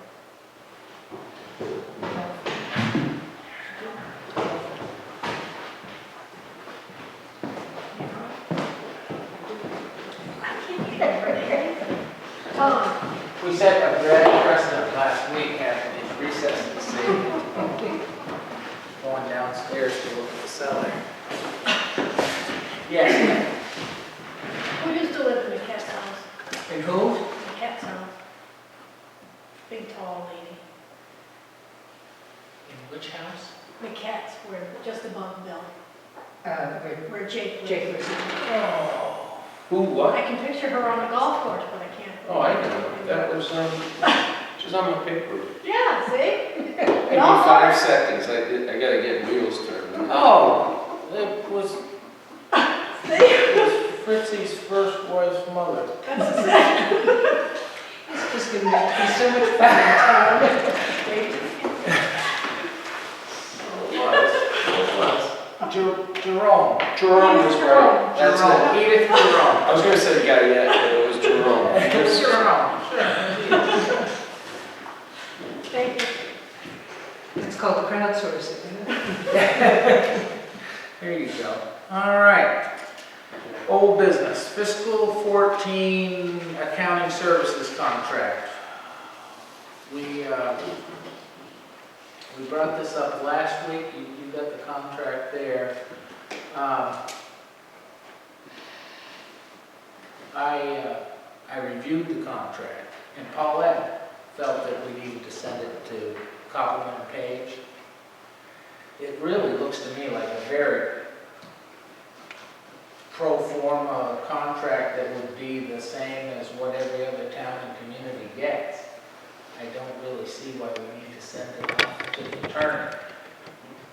Last year, I meant to call today to have somebody look it up. How much did we spend last year to send the contract off to Copeland and Page, and it never got signed? And I don't know, I didn't look that up, but because I've been reviewing the net metering material, because we're still doing some follow-up, I do know that they are now charging $175, which they didn't initially as a kind of, they asked what our town council charges, which is $100 for the first time we went through. But it's now $175 an hour, and I have a bit of a concern that we're racing through the town council money because we double lawyered the net metering. Yes.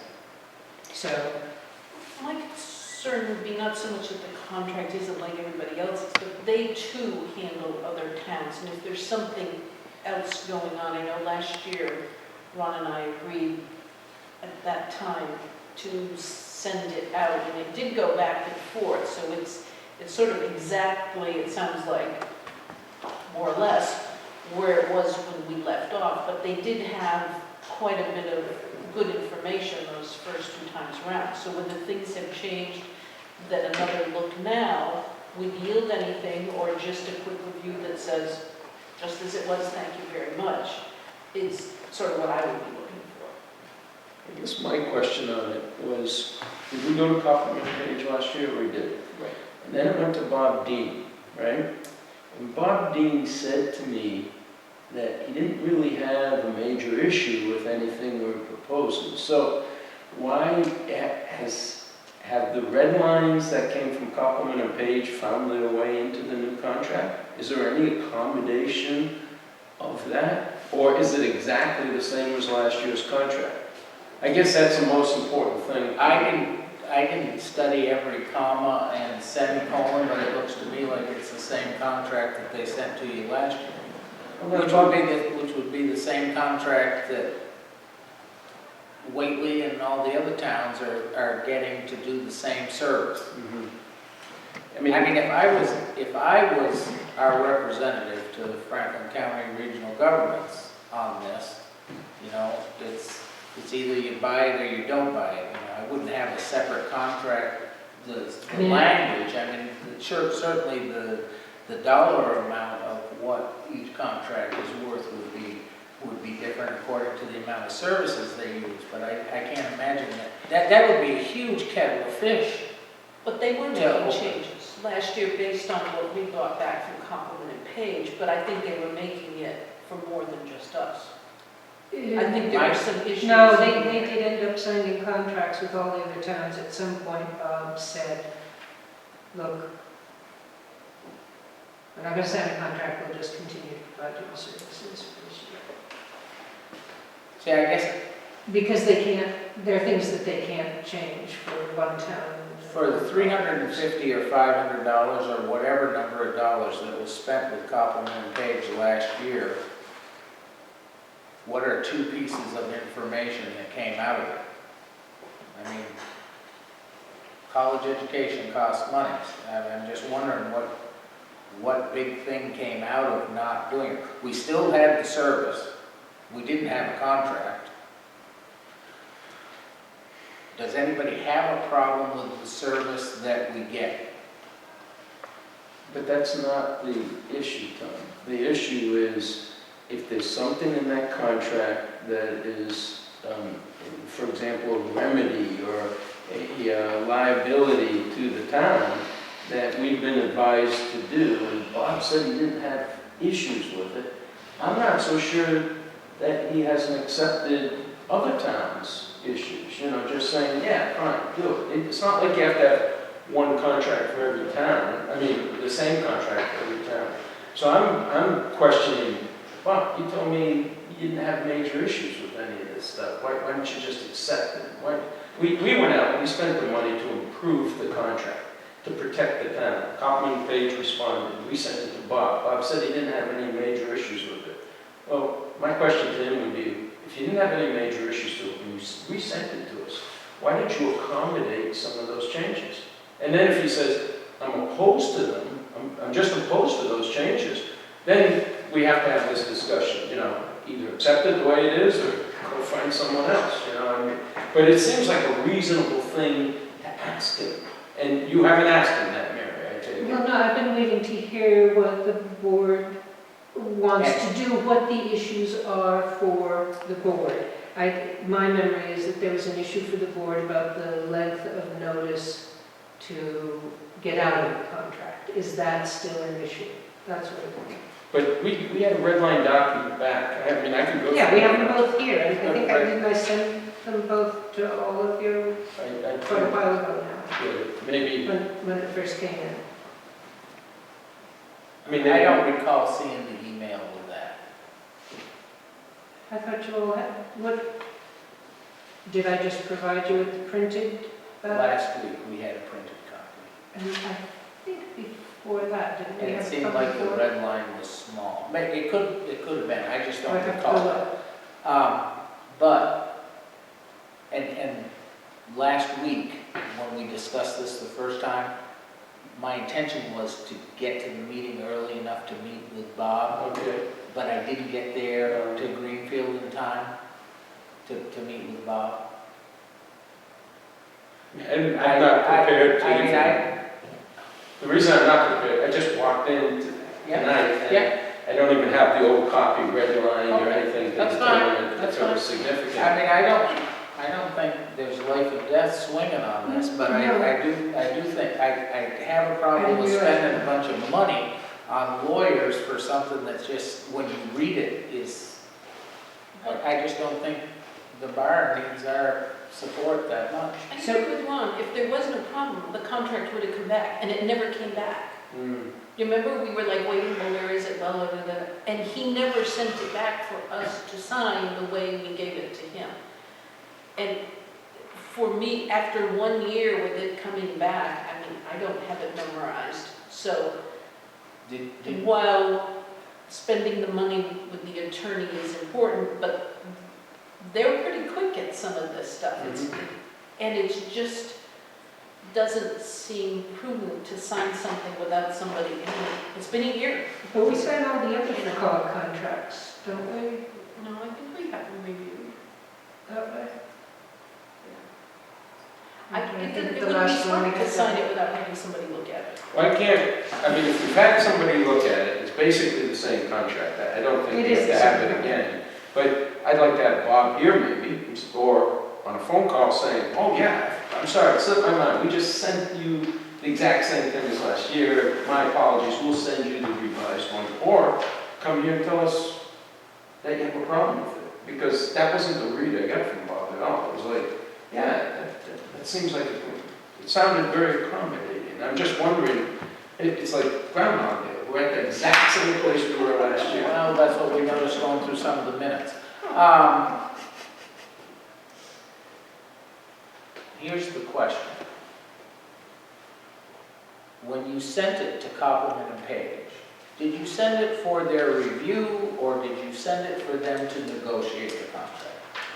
Because I think when you send these things off, then they feel, well, you know, they can look at the commas and semicolons and what phrases used where, and, you know, all this little nitpicky stuff. And then it becomes a negotiation, and that turns out to be a much bigger thing. If it's just like, just tell us 2 or 3 of the problems that you think might be in there that would come back at the town. Well, we You just know, have the to look at two it. biggest things. We have to just look at it. I don't have it here, and there might be, Because this negotiation business is what costs the money if they start sending crap back and forth. And Nexamp was different, I think. Well, Nexamp had to go, That's the whole had to go different. somewhere. So a lot of the comments that Copeland and Page sent back, this is the Copeland and Page reply from the FY13. The first one is, I know pursuant to GL Chapter 40, the term of an agreement may not exceed 25 years. But that's not really an issue here. Asterisks need to stay as they are. They're needed to delineate what services will be provided. So it's about punctuation. I thought I remembered a concern about the length of notice. well, keep going. Yeah, maybe we can resolve this right now. If you, Okay. what other issues do they have? And they stand out, right? The color or Yeah. something? Yeah, okay. I mean, I don't have color, because I don't have color printer, Yeah. but they're over here to the side. Indemnification and insurance. Now, that's important, indemnification. The FERCog accounting service is different than most town vendor relationships, as the service is regularly provided in and around town properties. The town should also provide evidence of a proper level of insurance to protect FERCog staff. Well, we know we have that. Which I think we do. And that comes from the first line under indemnification and insurance that says the FERCog and the town shall each have in full force during the term of this agreement, insurance as provided below. And we do. And we do.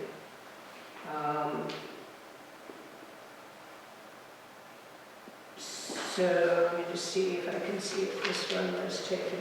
Sounds like those first 3 things you said just talked about it, but not Yeah. really any Yep. changes. Yep, and here where Copeland and Page have taken out the town shall indemnify the FERCog from any and all debts, demands, etc. It's crossed out here, the town shall indemnify FERCog. So you say it's crossed out there, with this other place you're looking. Is that the contract they want us to sign? Yes, now, So you're saying that they took that out of last year's contract and put it into this year's contract? We don't have to indemnify them. Well, there's different language, and the language is also in the complement at page 1. And that says the town shall defend, indemnify, and hold harmless the FERCog and its officers, agents. A lot of it is a rewording, a legal But I'm just hung up on this one, if you bear with me. All right. The old one with the complemented page, what did they say on the indemnification? They simply crossed it out, right?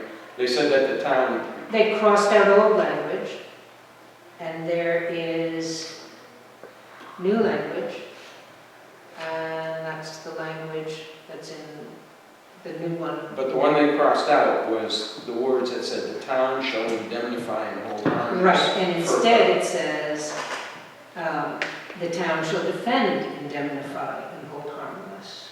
The town shall defend, indemnify, and hold harmless, the FERCog.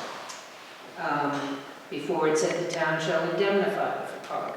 Before it said Now over there is the new one, right, you're looking at. the town shall indemnify the FERCog. Now it says the town shall defend, indemnify, and hold So you're saying the harmless. one on your left This is, has edits too? it came back showing The changes. the change. In other words, he sent back the contract showing where the complemented page changes had been. So they made changes in accordance with or they changed it based on. They did, and it looks to me, but I can't say that I have actually Okay, let's had just go one more page. the time right? required to go through and see if there's any other difference somewhere. You're almost at the end of it, right? Yep.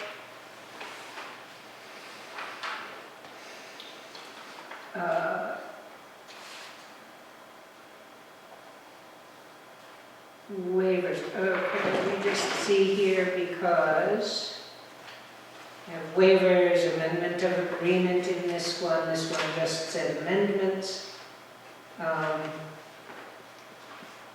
Force majeure in the event. Looks like the language is, yep. So let me just take 1 second. One here is scope of services. One, last year, when we were, our final version sent to the COG, said term of agreement.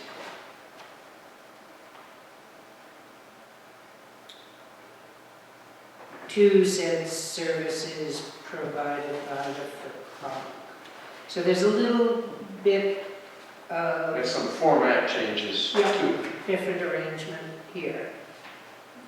There can't be a rush on this. Do you want a chance to look at it? And I can send you each the one that we got from Bob, and find last year's, send it to you because it will be in red. I think that'd be a great idea. And then we can both have had time to sit down and evaluate it, figure out if we want to send it to an attorney or just sign the thing and get it out the door. So you'll send this too. You'll send, Bob resent it by you. So you're gonna send us the 2014 contract I will that they go- sent us. And I'll send it in 2 emails, so I'll send you one titled FY14 contract from FERCog. Right. And then I will send you a second email that will say FY13 final KP version. With the red lines. That sounds good. That sounds perfect, then we can make a decision. I just cannot believe on something like this, that for the services, I mean, we know what the services are. I don't hear anybody complaining about the service that we're getting. It's a 3-year contract, I think, it's not 20 years. I think they're 3 years as opposed to 1, or is it 1 year? Yeah, it's not an ex-ante contract. that's-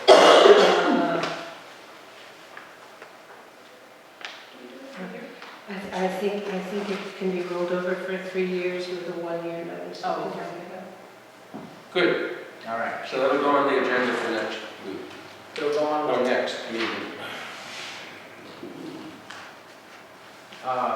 you got the letter for the school? Mhm. Last time you were with us, we were at the this going. And so, we're trying to get I a read a letter copy of it. pulled together. You've read it already? Yeah. I gave him a sample since he hadn't read it. Did you have this version or the first version? No, he had this version. Are there 3 there? There should be Rosenberg, Downing, and Kulik. You've already got a copy of this. I do.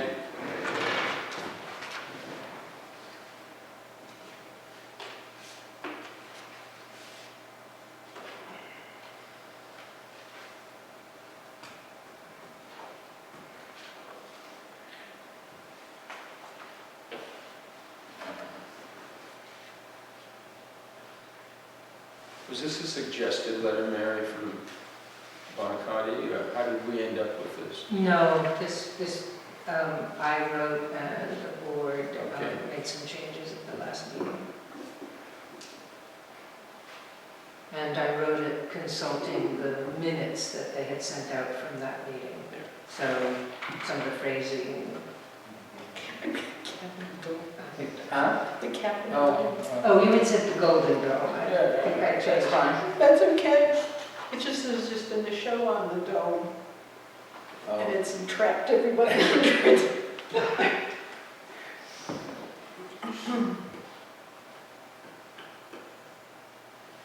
And I think, Ashfield, we were pretty vocal at that meeting saying that we needed to write the legislators, so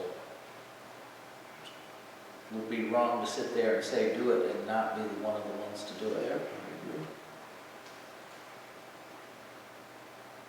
I think this has the right flavor. Do you call that? Yes, I think the last changes in it just, second.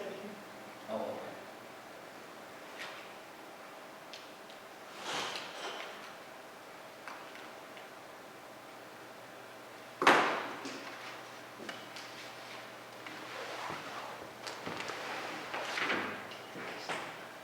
So I think we've got to add a little something extra to it, that's what we were working on. Yeah, it wasn't. There's a place for you to sign. Oh. Place for me to sign.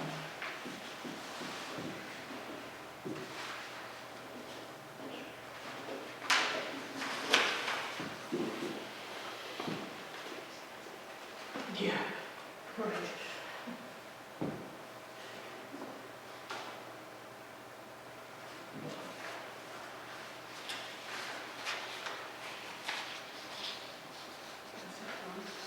That's a deal.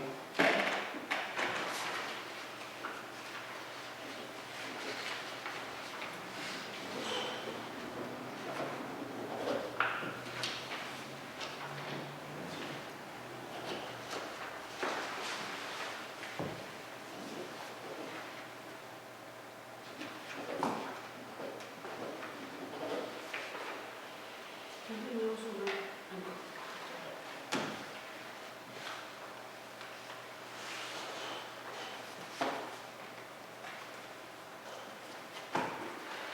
We'll make a note in the minutes that we sign this and we'll take a copy and put it in the document list.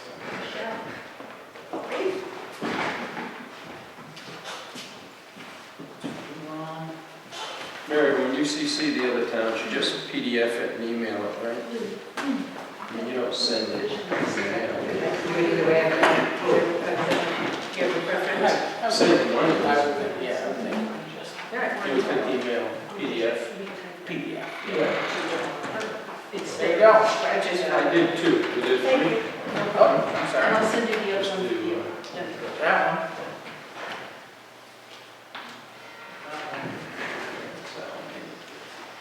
Just as easy to type. I'm sorry. Two quick things. This group approved these two, Mount Ludwig Branch, last week, but didn't sign them. And someone missed that they didn't get signed. But, and then if I can explain this to you, both of those, this is the, under new business, a request from FERCog about the retirement retirement system switch, and there are 2 letters, and behind that is something from the Franklin County Retirement Board indicating that they're in favor of this. That's what this letter is here, Mary, this copy? That's a copy of that?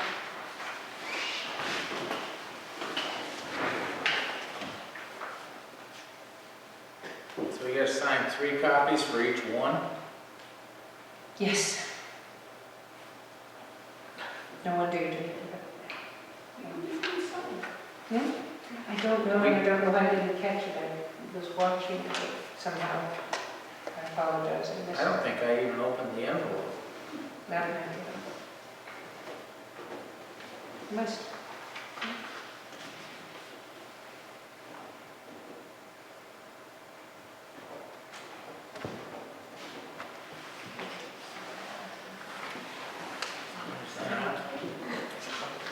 That envelope goes with that one.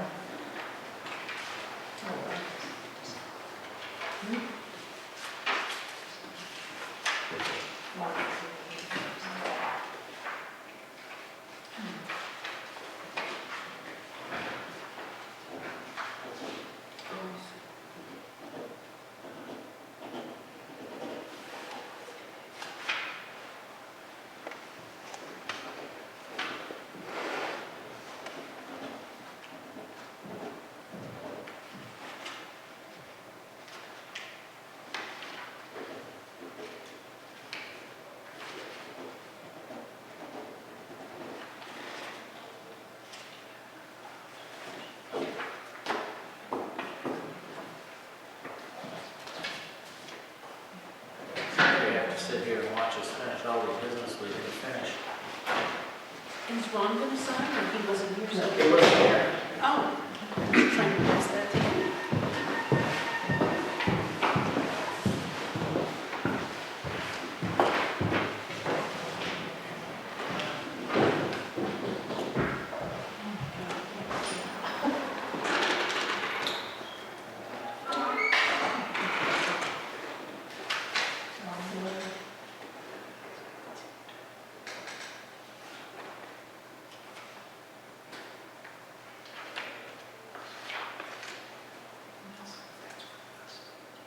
Mary, so this retirement board business, this is a letter, pretty much they've given you direction, the Franklin County Very Retirement much, Board.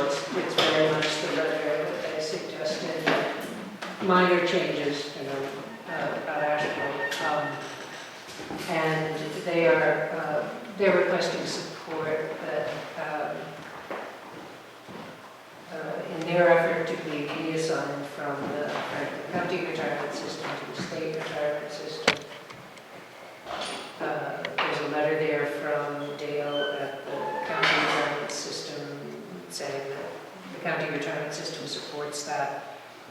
Having FCOG in the county retirement system, as I understand it, creates extra charges for the towns served by FCOG that would not be accrued, the towns would not be responsible to pay for it if they were part of the state retirement system. So I think you have the information right in there about the numbers involved. I plugged in the numbers for Ashfield, maybe 2 or 3 paragraphs You down. get the copy, Ron? You get the folder? Yeah. All that? Yep. Right here. You want a few minutes? I did it last Review it? week, so it's about 7,000 and then 72.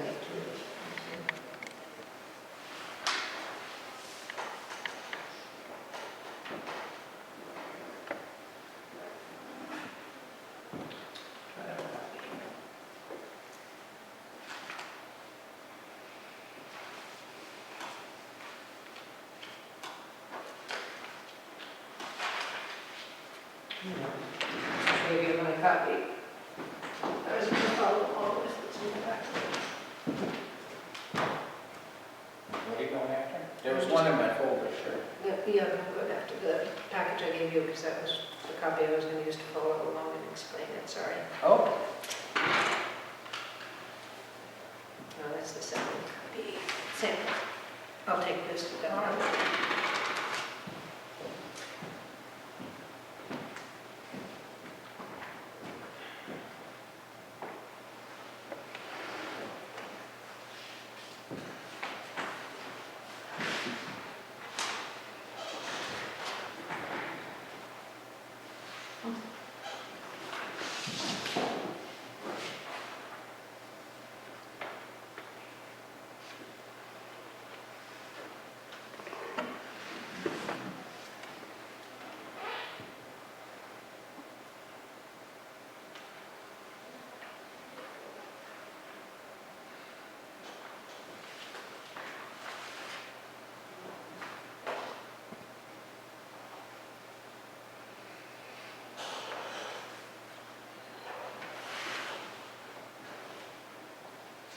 So essentially, last year, the town paid almost $6,000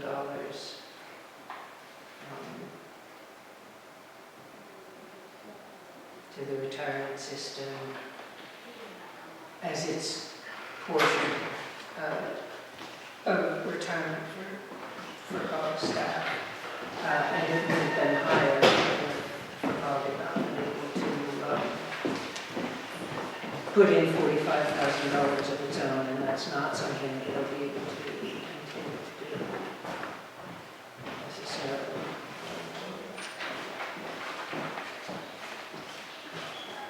What are your thoughts, gang?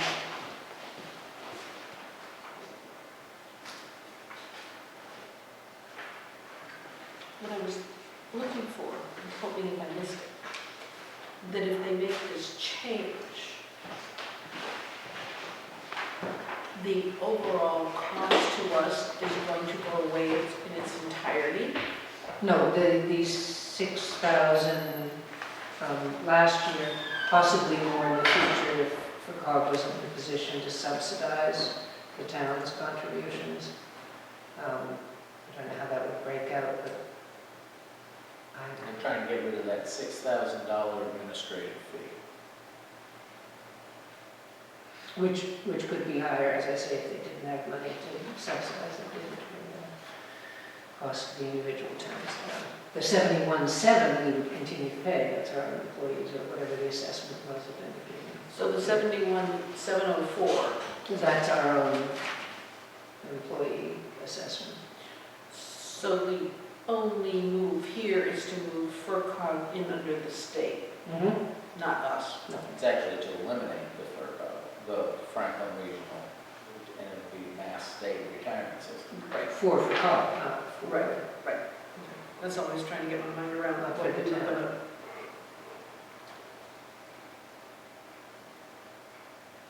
So this total, there 381,000 would cease to exist if they go in under this plan, which means we don't get any share. Okay. Are there any reasons not to do it?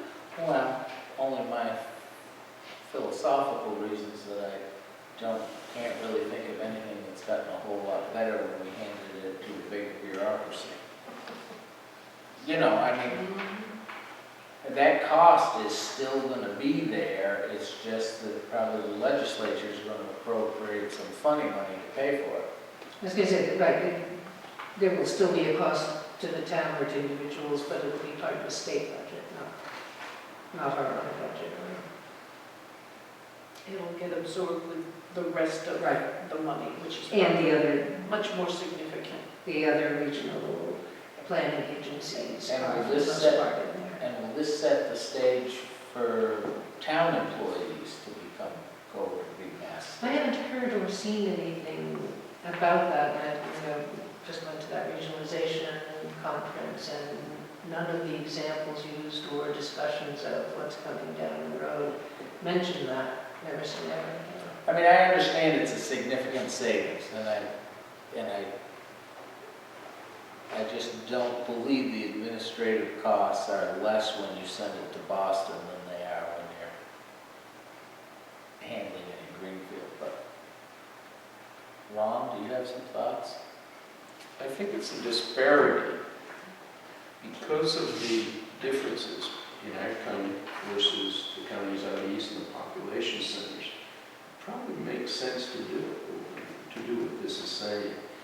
put the burden on the county and it's paid for by the county as opposed to letting the state shoulder it based on averages in all the counties and such. I think we, as it says, we would do better. Isn't that the impression you get? I mean, it's the same idea as paying income tax, right? Everybody pays in and then you're hoping they're gonna send some back. I just thought because of the dynamics in the counties, and weighted averages and such, it made sense to do it. I mean, if you were a very wealthy county, maybe it wouldn't make that sense, you know, you just deal with it yourself, but it kind of made sense to me the letter. I think that's fine.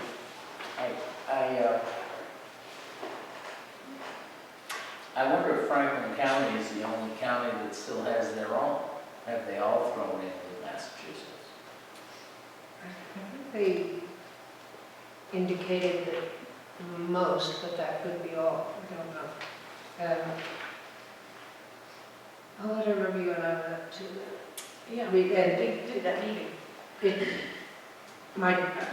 what I remember generally is that the Franklin County retirement system is pretty well run and in pretty good shape compared to a lot of other retirement systems. And there's certainly at the organizational conference and the legislative breakfast on Friday, there's a lot of talk about OPEB and funded and underfunded systems, certainly. I guess that might conceivably be an argument, well, that one could at least look into, that the Franklin County system is a very well-run retirement system. Was that not the sense we took away from that? Right. And that the state system is not necessarily in as good shape or other. Correct. Yes. If you're looking through. But now they're saying that they'd like to save, the FERCog would like to save $400,000. And I think, I don't know if this is the case, but I do, I know that FERCog has wanted to be able to subsidize some of what the towns had to pay into the retirement system, their portion of it. And I think they may be nervous and comfortable that they cannot continue to do that. I believe I remember council, when we were doing the budget for FY14, there was some talk about not being able to necessarily do that.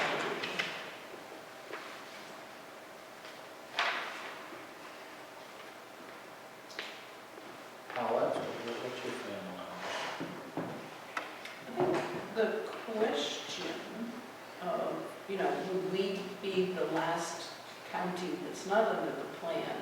And if everybody else is there, our retirement money added to the big pot is percentage-wise not going to look huge. And the impact would be distributed over the state. On the other hand, if the one we have is well-run, in terms of retirement purposes, sometimes it might be better kept what it is. So it seems to say 10 of the 13 Right, that's just that 10 of the 13 Massachusetts. are in the Massachusetts, are in the state Okay. system. So, yes, we're amongst the last 3. Well, there it is, 10 of the 13. Okay. The biggest concern would be something that's very well run is going to yield better money in the retirement system than not well run. Although the staff report wants this, and there is the letter, you have the letter there from Dale. Tom, what I handed you, which I forget if he addresses any Dale particular Kowalski? points. Yep.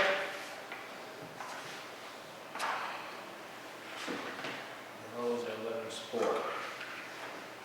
And this is the one you copied, really.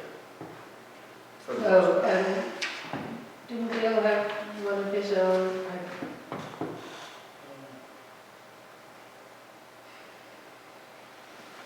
says, long story short, on Tuesday, the Committee on Public Service held a hearing and H 2374, the legislation to transfer FERCog employees to the Franklin Regional, from the Franklin Regional Retirement System to the Massachusetts State Retirement System was included. I did not have time to seek letters of support from you in advance because our delegation got our bill back.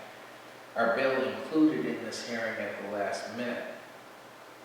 The committee originally scheduled our bill for a late January hearing. You need all Franklin County towns to send a letter now, please, and then we'll incorporate the rest of that.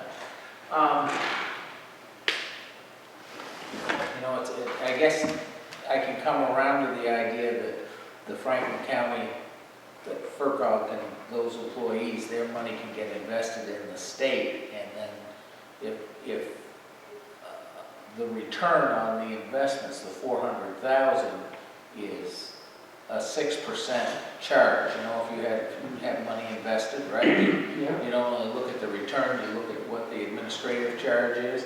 Well, if that lowers it to 0.5%, that would be significant. And if you think about going into that big pot, Paulette, that you were just talking about, that's what it would do. It would dilute those fees. I mean, there's got to be a huge economy of scale here. You would think so. I just don't automatically say that it would be a better run because it's bigger. But as a percentage, there's probably an advantage. Well, So what do we want to do? let's hope this is a computerized system, that adding the detail of X number of FERCog employees is not going to cause a great consternation in any way, shape, or form. A few more records in the system isn't going to make a difference. You would hope that the three were all paid 4 years ago too, but here we are. Good. We're going to pay again. So, is there a motion to sign in support of this? Sure, I'll make a motion to sign and support this letter dated September 23rd to the various reps relative to H2374. House bill. Second? Second. Any other discussion? All those in favor say aye. Aye.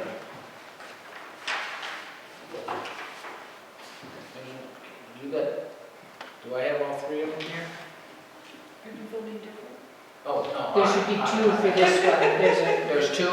Yep, Brownberger and who's the other one?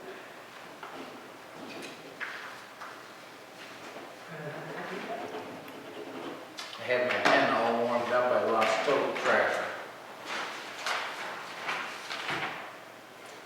This voting business is just a nuisance.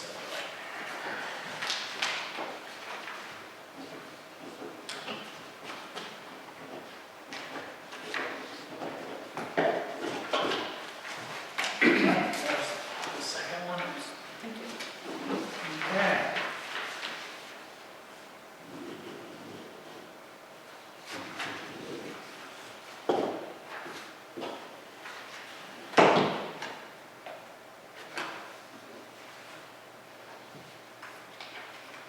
All right, liaison reports. Can I ask you a question about old business before we Sure, go? go ahead. On our previous agenda, we had in there, that didn't come on this agenda, we had the general discussion of grants and progress and upcoming opportunities. Probably X that out to save time. Yes. I had prepared something, thinking that someone was going to be asking me questions, and at the very least, even if we don't deliberate on it, I'd like to hand it out. Was it your intention in changing it to discuss it next week, or next meeting, or not to discuss it at all? Well, no. You know, I apologize, I dropped it on the agenda, it was on the posting.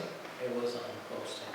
And I mentioned it to you when I spoke to you once you got back. Well, I don't have any issue putting it off till when we next meet, but I'd like to at least hand something out so that you can read it. It was, Bring it next time when you come. I think that would be wonderful. Okay, so just let me give you that. It is something that I think we need to pay a little attention to, and if we don't pay attention to it in the next 3 months, we'll get way late. Oh my God. And Just let me also say that Bronson Avenue parking lot was on the posted agenda, and I was doing, I think, 3 things at once. I don't know. That's sort of like where I said it would be nice to have the agenda we use attached. Although I That's assume why I that brought the it posting actually, up. But those are kept by the town clerk. no, what I would say is because it was posted, it could be on this agenda. This is just when I Right. updated the agenda at the Right. end of the day today. And I was also doing a couple of other things, so I dropped 2 items. So we can include this in the document list for this meeting, but we'll discuss it next meeting so that the public has a chance to do it. We can get out of here tonight. Yeah. But Oh, okay. for the purposes of tonight, it was posted to include grants discussions and Bronson Avenue discussion, if you choose. Well, see, I was just gonna have that during this liaison, I mean, it's not exactly, but I wanted to bring Ron up to speed on some of the discussions we had. Okay. Yeah, so we'll get this on a next agenda. That's fine. If you had a chance to review it, it'd be good, because there's a fair bit of information here, and it looks redundant, but it really isn't. It's kind of confusing, so it would help to have the benefit of reviewing it first. When we last all met, we talked about looking at that parking area. Right, On Bronson Avenue. And Sherry was in, last week, and we really didn't come to any decision or have some feelings. I mean, my personal feeling is that I don't see that we couldn't accommodate a few feet to do that. Looking at the lot, but at the same time, I wonder if it doesn't turn into a bigger issue trying to decide if we need to develop that lot for parking. There's a huge need for parking in the village, and even though there's not room there to park a lot of cars, I wonder what the effect would be if we didn't have it at all.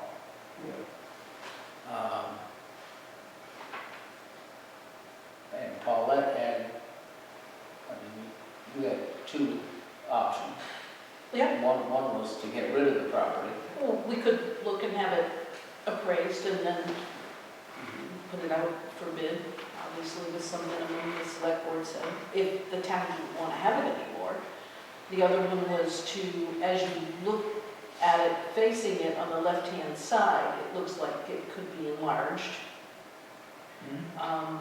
I did speak with Mike Fitzgerald, and he said you would want to probably have Concom take a look, make sure you didn't have any issues with whatever one was attempting to do there. And I think those were the 2 big ones as a possibility. The other thing I think is of concern is the deed says it's given to the inhabitants of the town. And I don't believe we can give away a piece of property. We can put it out for bid, but I don't believe we can just take, without checking the town council and all, make sure you can't just move the boundary line and say, well, we'll let you have 10 or 15 feet. I think we'd run into some issues there.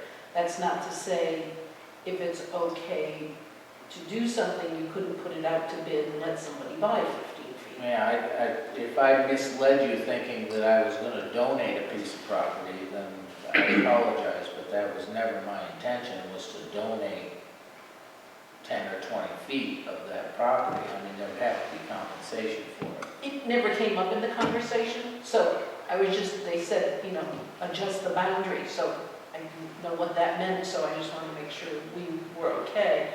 I don't know if, It's given to the town, do we need anybody else to vote on it besides us? So, before we get done, we probably have to have Don McNichol, town council, take a look, make sure we don't make any mistakes here. I don't think, I've handled these sort of situations in my professional career in the past, and I don't think it's a big deal, whatever we decide. there's uncertainty on a boundary line. I'm not saying that we're going to give up anything. All we would be doing, when I went out there and looked at it, I looked at the difference between the dirt area versus the bumpers. And I was kind of like, yeah, the bumpers work for me. You know, it was a bit of something. And all the boundary line agreement is two people on either side of that boundary line saying, from this point forward, this is where that boundary is going to be. It's not saying I'm giving up 2 feet. It's not saying anything like that. It's just saying there's a little bit of confusion going on here, and we, both parties, agree that this will be the boundary line. So there is some ambiguity in both the titles that I could see, talking to the other surveyor, and I think it's well within our capabilities to do a boundary line agreement. They happen all the time where there's uncertainty. And it's a good thing, believe it or not, because what it does is it clears it up going forward. And I don't want to give away, I don't want to quote give away anything, but I am willing to agree where a reasonable person will place that boundary. And the reason I don't want to give it up is give away something, is because it's a town asset. Sure. And I don't know how that property could be used in the future. But I am willing to say, in the interest of this person looking to build something, let's agree that the boundary is here. And we can do that. You can also ask on that too. Well, I would think you could have a boundary agreement and get some compensation for that at the same time. Not really, because a boundary line agreement, you both are confused, both parties. So it's not like you're giving away anything. That's why I said I'm not giving away anything. They're coming to the table because they're confused. Right? Remember they were talking about the remnant parcel and the priority in which these parcels went out. And what you're saying is basically we agree that there's a fair bit of confusion. Now what some parties do is they'll hire a surveyor on the other side. You've got your surveyor, I'm going to hire my surveyor. And then these two surveyors come and they show the 2 different lines, and then the parties either agree to compromise and do something in between, or they don't do a boundary line agreement, they can sue in the mass land court, or very expensive alternatives to do that. I don't suggest we want to do that with the resident. This resident just wants to improve their property somehow, and they want some clarity from us as to where the boundary line might be. Well, So maybe I'm confused. Because this is the map that they sent around. yeah. And the deed says it's 100 feet plus or minus, and this reads 98 point something. Turn it that way. This is the way to look at it. And maybe I misunderstood. If this is where, when he did this, this is where the boundary line is. But they kept talking about 10 or 15 feet more, so I thought they were trying to go this way from where this line is, another 10 or 15 feet. Well, if this is supposed to be 100 and that's 98, it doesn't seem to me that there's a big boundary discrepancy here. When he surveyed it, that's where it is. Okay, can I see it? Just Sure. for a second, because I can't see it. From what I remember is that when they laid out if this was 100, this is 98 right here, right? So if you went the full 100, this would cut this 79 down to 77. Right. And I believe that when they looked at their deed, that there was a discrepancy of feet in there still. And because of the discrepancy, there's not room for both of these to be true the way they are. There just isn't enough land for both of the deeds to lay out the proper frontage. So because of that, you have to solve it somehow. And what they say is, okay, the order in which these lots were laid out is the precedence into what you get in it. And you could say, no, we're going to take the full 100, sorry. We're going to come over here, we're going to push it this way, and that's the situation. If you're sympathetic to the fact that they have in their hand a deed that gives a specific distance also, then you try to resolve it as members on both sides. Their deed, the way I understood it, that these were all supposed to be 100-foot lots. I can't recall it. I didn't have it in my brain. And that's the discrepancy where we're 98, Couple feet off of it, and this one's they're 75. 10 feet off of it here. They're 10 feet off of it here. But, one of the big points was they were building off of this point because they couldn't find this corner. Right, but he did have this retention wall, which wasn't a bad shot to come through that way. I remember him saying that. I just think our course of action has to be to come up with some plan on what we're gonna do with this, to see if before we even get to that, to know if we wanna make an agreement to move this boundary. Oh, that's a big deal, because then you're gonna say, wait a year or two while we figure Well, out what we're doing. I don't know if it's that, it's not that big a lot. Not only do residents use this, and sometimes when there's activities with residences and businesses on Main Street, do they use this? When there's ball games, they use this. And the highway department, in the winter, when we get big snowstorms, has a tendency to push snow in there. So, as far as the town, that it's not a used asset of the town, I think that falls flat. But I do think that there is a portion of this, if it's got room for 10 cars there now, I just wonder when we lay it out and we come back closer to this property line, if maybe there isn't a way that it would be 15 cars, or... If it's worth having a parking lot, why not? Make it, use the space for more parking. At some point, parking needs to be addressed in the village. And if we don't address it, this is a very small way to address it, but I think it's something that we need to do. Do we have to pave it and paint lines and put up meters and stuff like that? No, but before we adjust any line, I think I'd like some idea how it would be laid out. I personally think the line could be adjusted just this side of this planting and not bother anybody. See, but I think the only difference I lay it have out. from you is there's no adjustment in my mind. You have two options. You either hire a surveyor on this side and come up with their interpretation of the line, or agree with a party where the line should be. You're not adjusting, you're not giving up anything. You could say, no, if you want to do a property line agreement, we'll agree where it is right here. That's your 79 feet, is your 79 feet.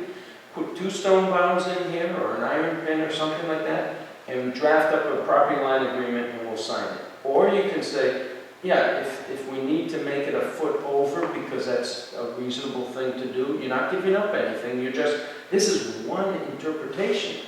We're as confused on this side as they are on that side. We just haven't had to deal with it. And if we were ever doing parking over here in the future or doing some improvement, we would be going to them for a boundary line agreement. And so it's a good time to try to clarify that wherever it goes. It's not like you're saying, okay, this is where it is and I'm moving it 2 feet over. We don't know where it is. He doesn't know where it is, the other surveyor. He's confused and he's How coming to did us. he get this line then? This one he seems pretty sure of.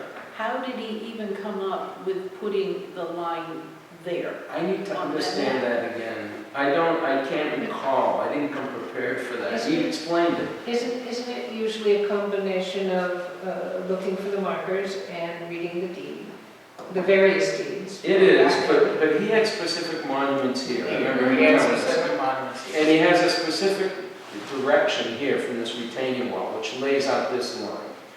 Now, I believe what he did is he laid out a distance, and even though Tom says it's 100 feet, I thought he laid out the record distance of that frontage. And I don't remember, it could have been 98.16, and that's what they were left with. And when they looked at their own deed of 70, and their deed was, say, 100 feet, they're seeing 79, they're saying, this is crazy, this isn't what we thought. May I just you know, say, in various conversations here in town hall, both with research and archives and also with the assessors, I've heard repeatedly just recently, many times, that this is the case with so many properties.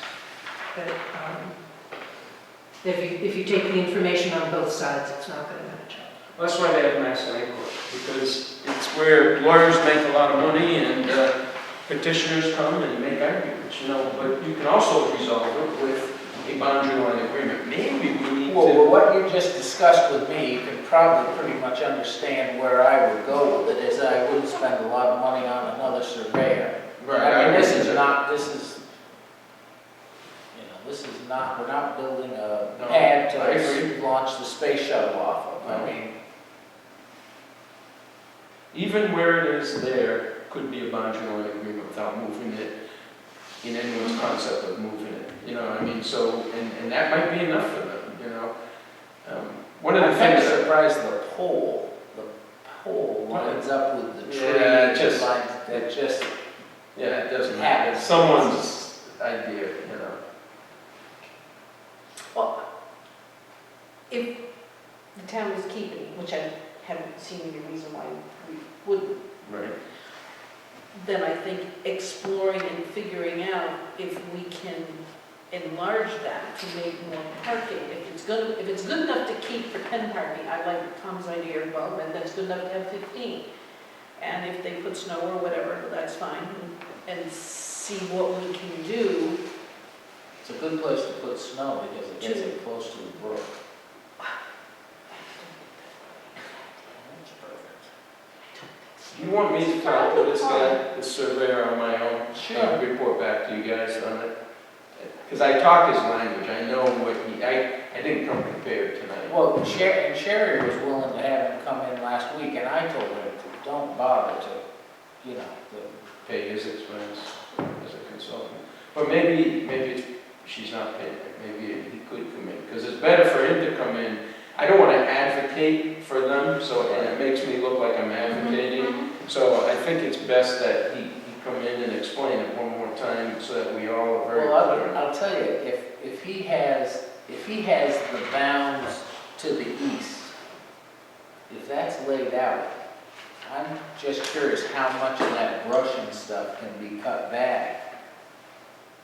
Over here, you mean? Right on the east side here. Yep.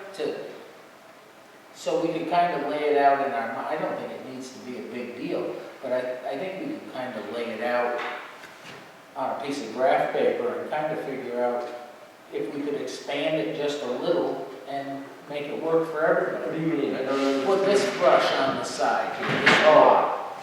The dotted line is the parking area, right? And so Yes. this is all empty or trees or brush or something. And some of it's the bank. You know, it doesn't go back quite as far as what that shows. The bank is moved. I was going to say, there's been a lot of Over changes. here? The Right bank and the riverbank. Right, but we're talking about going This this way, aren't we? Well, That must be fairly flat there. It was east and back here. You know, I think there's some area there that with very little expense, we could improve that. So what you're really asking is, can you put some markers on the ground so we can see where those existing corners are on the ground in all that brush? Yes. And then get Tommy to clear it or someone to clear it out. And like I said, I don't think it would be a big, That's a reasonable thing to be asking. And in making our decision here, we have to see where this is.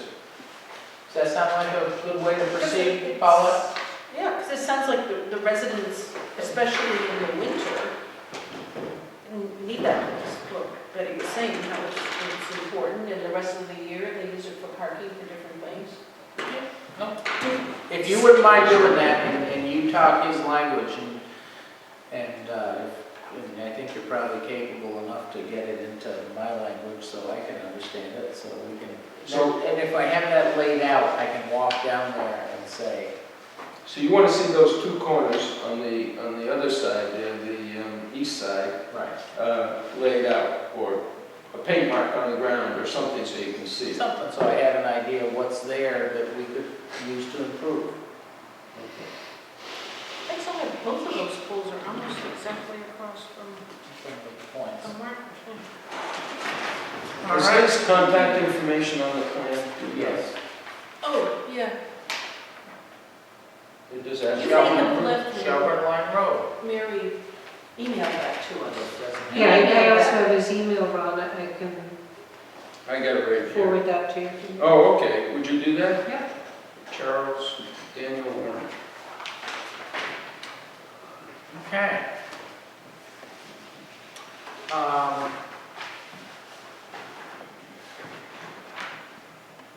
So, last week at the FERCog meeting, it's not really liaison reports, but general discussion anyway. Advanced open meeting law was the topic, Ron. That's what we talked about that. And I think one of the things that had to make an impression on me, because I counted, she said it 5 times, Donna McNichol, is that minutes need to be accurate. They don't have to be super detailed, they don't have to have, you know, what everybody felt or even what everybody thought, but it needed to have a general discussion of what went on. And we've been wrestling with this, and we had our minutes kind of sucked down a little bit. Maybe they were a little brief, but now I see we're back up to 6, 7 pages. But I think that's the thing that the first thing that made a huge impression on me was that when we're doing them, they need to be accurate. They need to reflect our votes, who made the motion, you know, who seconded it, how our votes came out, and even stuff that isn't voting, you know, like we signed that letter tonight. That actually we voted on, or that we signed, you know, tonight, we should, even though we voted on the poll hearing last time, we actually signed that business tonight. But it doesn't have to be a super detailed type thing. That was the first thing that I... Needs to be in there, is what you're saying. We It signed needs to it be in today. there. Right, but it needs to be in the minutes. Right. But the key was accurate. It didn't say that it needed to be detailed, it just needs to be accurate. Of course, that's one of those things that's up for a certain amount of interpretation, but that was a big thing that came up with me. That was really one of the first things she spoke about. There were other things that I handed one of those cards to Mary that we need to talk about in future agendas. Some of the things that Donna thought we need to adopt. The reviewing executive session minutes, which are ready to come at any time, would probably take a meeting to do it there. Well, that was one of the discussions I was going to have. Paulette, did you have anything that you picked up on that? Yeah, it was at the end when I asked her about the PII information, personally identifiable information. And a person from the audience commented that the street lists have birth dates. And she said something to the effect, I advise, those may not have been her exact words, to get them off your street list. Because identity theft usually involves knowing your name, your address, your birth date, and you're almost got a home run to get going with anything you want to do. And that caught my eye. I mean, we deal with that kind of stuff at the college, but this was different because you've got a printed street list, lots of paper copy. And anybody can come and go. Exactly. What did they have, birthday? Your birth date's on the street list. And the recommendation was get them off. Well, Lynn was just saying that Town Clerk has it on her street list for voting purposes and may need it there for that purpose. I'm just saying, town council said get it off. I mean, Yeah, That was her answer. I was there, I heard that, but I'm wondering if there's maybe an exception for voting. We'll have to Well, ask some we probably questions should- about it. we probably should look into it. And- We will. And if, when you speak to Ann, if she needs to contact Donna to get a clearer explanation of that, Sure. she'd go for it. One of the crimes that's going on now that is easy to do, and they buy certain kind of information, is criminal files your electronic tax refund before you do, and they get the money, and then you file, and the IRS says, we're to give you that. You go, no, not me. And it could take you 2-3 years to fight through that to say, that wasn't me, it's somebody else. It's evidently big business buying. How about That the kind of bill? If information. they fill mine out and they get a bill, will they pay the I bill? haven't heard that anybody's been willing to do that. It seems to be the other way. Other way around. Yeah, anyway. So that stuck in my mind. She had some other things about executive session to be very careful. I think she made some comments to the effect that, and we've had some, if somebody points out you've made an error, documents, whatever, that they're looking to have us make corrections and document for the Attorney General, you did make a correction. If you know it's there and you can, do it, was the kind of stuff she We've said. been down that road. Yep, no, but she brought that up, I thought that was good. And then to be careful about going into executive sessions for the right reasons.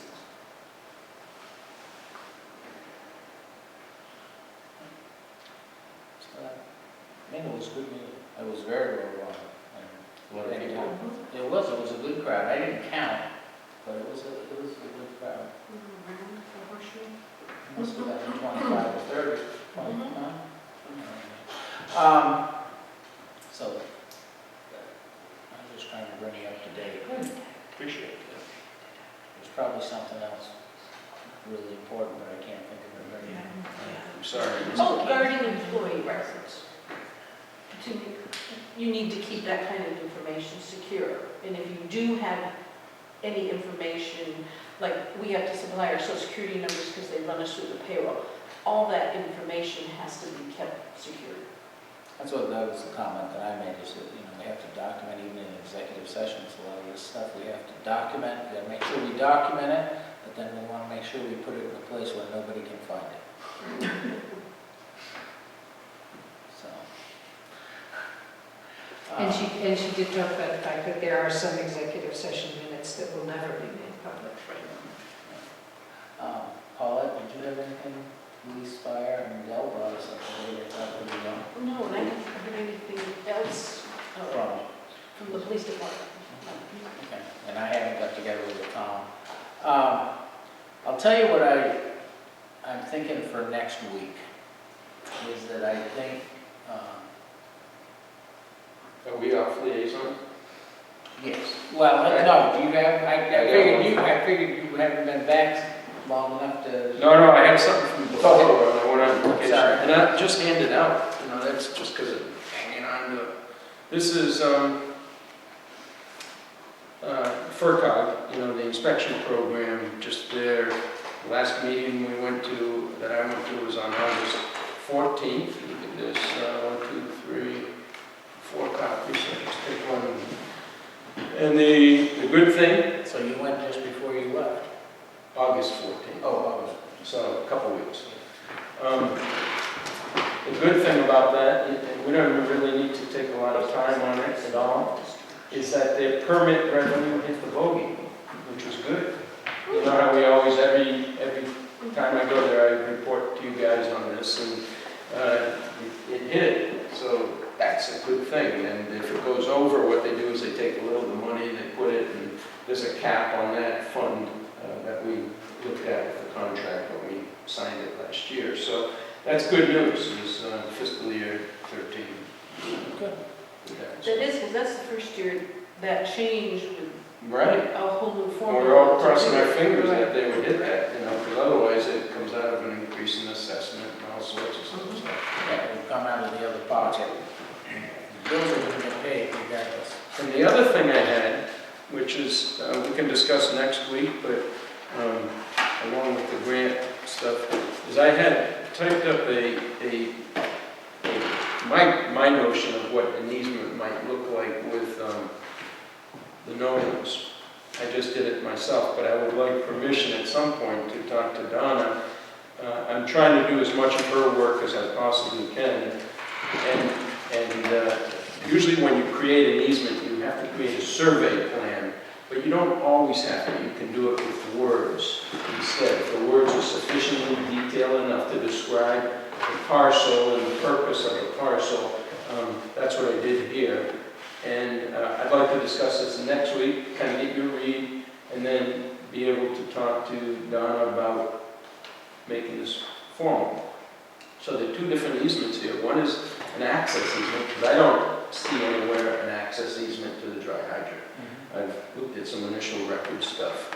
And the other is the mowing easement for this 20-foot strip that wraps around their property.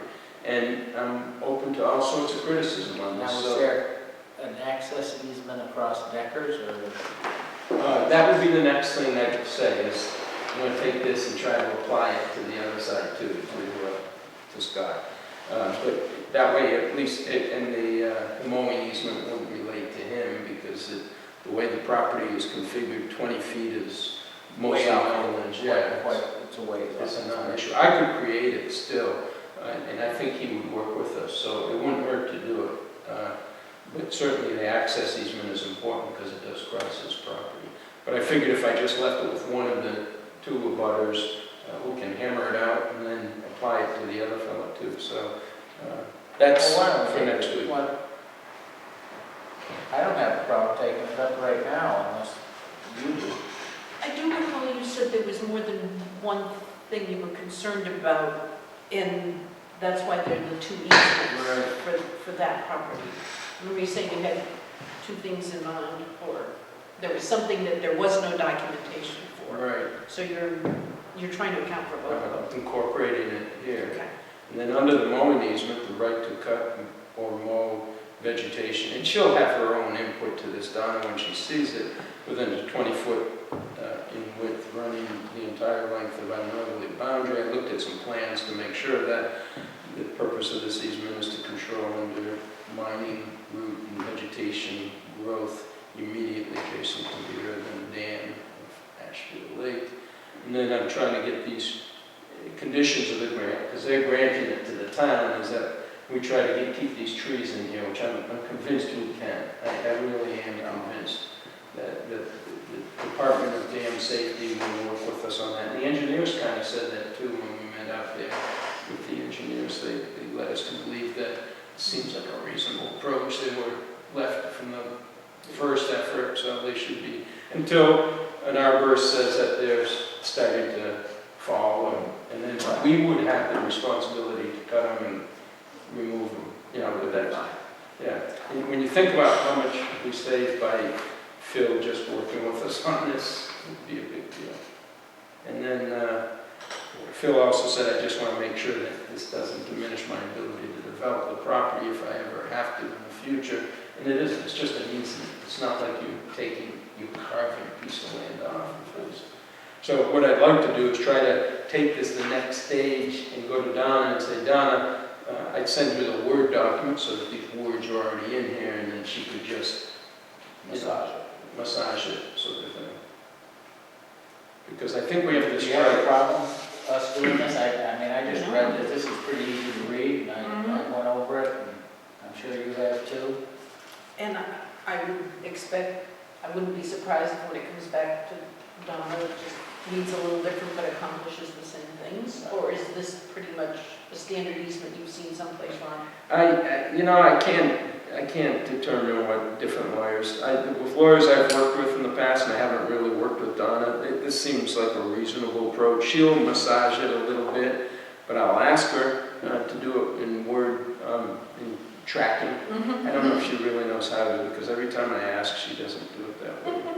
But I would ask her, and I would also say to her, I assume that your review of this is cheap money, you know, something like that. I'm not going to ask her for a proposal of it or anything like that. It costs her more to give us a proposal. Right, just do it. We're just to do it, so. So what do we need it to look like to be official? Right. Well, And to go to Phil and say, do you have an issue? Because we owe Phil a look at it, because he's the one who's granting it to us, but I didn't want to give him this one because it might be way off base. I wanted her to look at it. but have something that we can present to him that would be in the state where it would be recordable. Exactly. It would say draft on it so that he would get a sense that he has input to it. You know, I don't want to just say here, sign this. Regarding the trees, Yeah. is there anything that would need to be in there? Let's suppose 2 or 3 of them were deemed old and down they go. I mean, if I were Phil, I'd want to be replacing something potentially to make shade, and do we have to worry about that at all? He said that, just let those trees live as long as they can live. Yeah. And I will understand going forward that, because he still has his big oak, there's an oak right on the corner that's a gorgeous oak. Right. And that's not even within the 20 feet, I believe. I think that's clear of the 20 feet. So he seemed like that would be a reasonable solution. If they went and they go, he would understand that. They don't want to see new ones come up, because that's what they're trying to do, is they're trying to protect the dam. Right. But give it a shot, draft number one, we'll go to Phil with it and see what he has to say, So I'll move that we authorize Ron to get together with Donna and see if we can't knock this out. Second? Second. Any other discussion? All those in favor say aye. Aye. Good. We don't even have to put that on the agenda for next time. Okay, awesome. All right, so here's my thought for next week. Is next week I would propose that for the only thing we're going to do is spend our whole time locked up in a very small space together and review these executive minutes. Go into executive session, review the executive session minutes, and we may have one issue that needs to be taken care of that we kind of broached last week with the highway superintendent, Yes. that we need to take up in executive session. But we gotta notify that employee, so I gotta find out what we're gonna do there. But does that make sense? I mean, is there any, next week's not a warrant week? Yes. Chief Droney asked to be put on next week.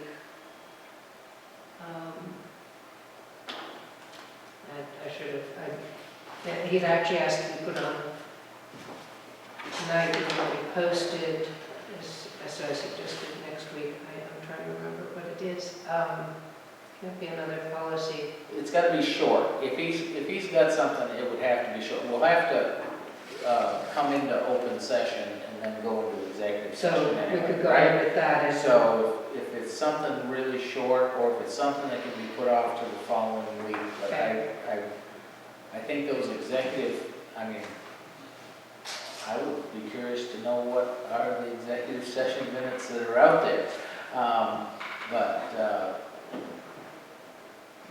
We probably should have, our discussion last week probably should have gone into executive session knowing where that was going, but we couldn't really discuss without notifying the employee either, so. Kind of damn if you do. That was kind of why I was hoping we were going to talk to Donna to see the employer speaking of. I did speak Given to the- Donna, I stayed afterwards. Oh, you did, on this topic? When she could not finally stand it anymore, she had to go outside for a smoke. Yeah, exactly. Okay, so all right, because I was wondering what state that relationship is in, given the amount of time. So is she. Okay. So So- she said, yes, do this in executive session. I just Yes. want to make sure we're making mistakes. I guess I have a question. It's never a popular question, but relative to our schedule, and I'd love to meet every other week. And I've looked into, just through some stuff I have on neighboring towns, and just to run it by Plainfield, Buckland, Holly, Deerfield, Williamstown, Rowe, Williamsburg, all are every 2 weeks. And I find personally that I get a lot more done with it seems I'm spending less time reviewing minutes and more time doing the footwork that I'm supposed to be doing, that I enjoy really doing.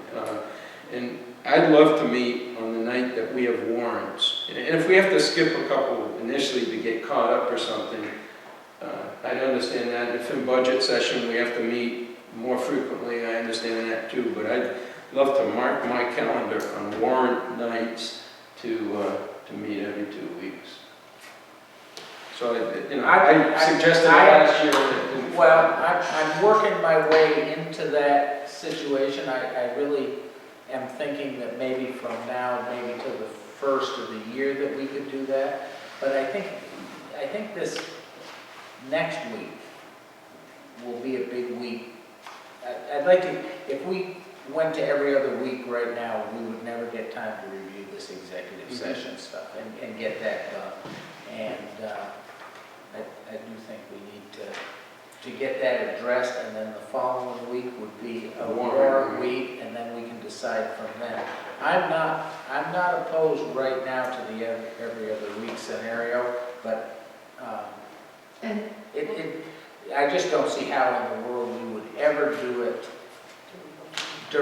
from January on. probably won't, one thing I'd like to say is if you're gonna take advantage of the period before we get into the budget, where we may have one and sometimes even 2 meetings a week, depending on what happens. I'm aware of that. The sooner the decision is made, the better, because what I do is I line up folders ahead of time as people contact me, space it out and put it forward.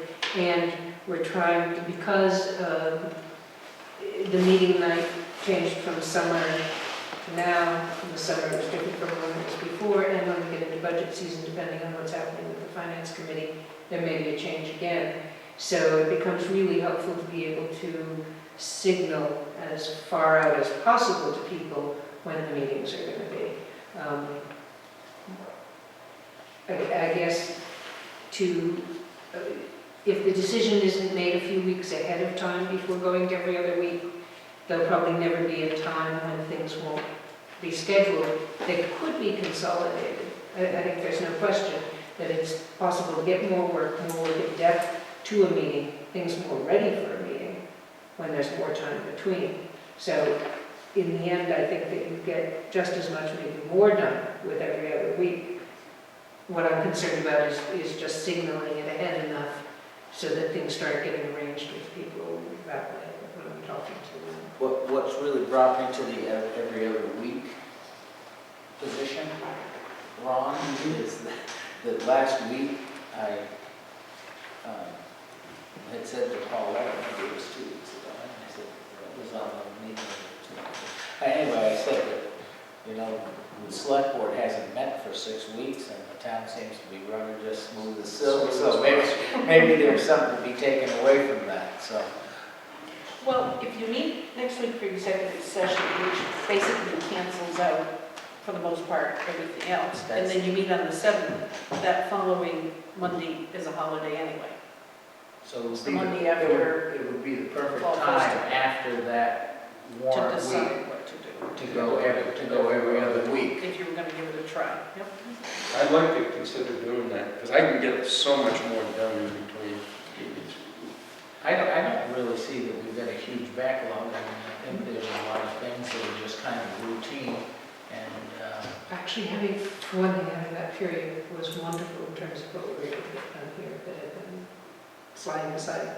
Another thing is I noticed tonight a couple of times, I wish I'd had more time to read through something, prepare for something. I do think that meetings would be more productive if there was more advanced work that goes into whatever is on the agenda. So a question along those lines then is, we have Sherry Scott, me reporting back relative to the survey. I wasn't going to line them up to come in. It will be an agenda item that we would discuss it, and then it was this grant stuff. I don't mind not doing that this coming Monday, but the following Monday. You just need to get that on the agenda, Mary. So it won't be for next week then. Right. You said you had one I mean, other thing. are you fine with, for the most part, that executive session stuff needs to be done. And it seems to me we have one outstanding mechanic thing that's never come back to us yet. We do, it's still outstanding. Okay. Say that again? We have one outstanding? There was once 3, and we had a meeting about 2 of them, and there was a third. So I just didn't know if it got lost in the It's shuffle, but, okay. No, it's still So outstanding. that will be in there. We touched base on that fairly frequently, but. But then we also have the fruit bar contract, I forgot about that, right? That, And we do have But that. But that could go on the 7th. that can wait till the 7th also. So those 3 things are kind of like, Walked in there for about 5 seconds and then gone. That's all right. Get home and have your glass of wine. So then, is it correct that I will not start scheduling things How about- for the 14th or the 28th? I'm gonna make a motion that the select board schedule from now until the end of the year, starting on the 21st of October, be every other week On the warrant. on the warrant days. So we'll meet the 7th and the 14th. Yes, the 7th and the 14th. 3 weeks No, in a row. Not the 14th, it's a No, holiday. I'm the sorry. 7th. The 7th, and then the 21st, Yeah, and then every other week. and then the 4th, Oh, and the 30th too, you can't forget Yeah. that. the 18th, Where is he on the 30th? 30th of Oh, September. September. Oh, yeah, sorry. But the motion starts October 21st, October 21st. every other week. Till the end of the year. So then That's it's it. one, I'll second it, three. to get it on That'll the get us agenda. right to the end of the year. I'll second it. You'll second it? Any other discussion? No, and if we need a meeting in between, we'll just We'll do it. have to We'll schedule schedule it. If there's something that's that dire that needs our attention. All those in favor say aye. All right. Aye, it's unanimous. All right, that's great. It's a good piece of business done. I have a question. Go ahead. The week we were supposed to meet on Monday, Ron was gone, and we didn't meet. I came in and I signed warrants. It's just a question for Mary. I noticed as I was going through, there was mailing, return receipt requested to Sean Williams at Public Records. And it was nothing we'd ever discussed, and I was just wondering, what did we send them that Oh. needed return receipt? When we, let me see, when the board, when motion was made and the board voted on the public information request responses from the town, I think it was the July 31st meeting, Okay. I just sent notification both to the AG and to the Secretary of State, because it was my understanding that that was, as part of the motion and the discussion, we would be very forthcoming with the authorities that we were doing this. So we just sent them that. Okay. And that was the letter that you drafted, Tom? We actually haven't drafted one because we haven't sent one yet. Then what did we It send? was about, We sent them- it was we about, sent them about the vote. we sent We them sent them information on the the vote. motion to vote. Not The the town- letter. I thought you sent a copy of the letter. No. Okay. No, It was the no, just motion and informing the them vote. that the vote had been taken. Okay. To give people a letter Yes. under certain circumstances. Okay. And it was actually just the language of the vote as it was. Okay, it just, I forgot, and then I just remembered again that I was meaning to ask. Any other business tonight? Seeing none, I make a motion to adjourn at 10:10. I'll second that. All those in favor say aye. I guess you could wait, I'm sorry, I apologize. The only thing I was going to bring to your attention is about the request from the Lions Club about Halloween. That is at the end of the month, we could take it up later. About using the hall. About using the hall and having the support of the fire department and the police department, which is the case each year, they are involved in that. So do you want me to squeeze that in just briefly next week? Is it?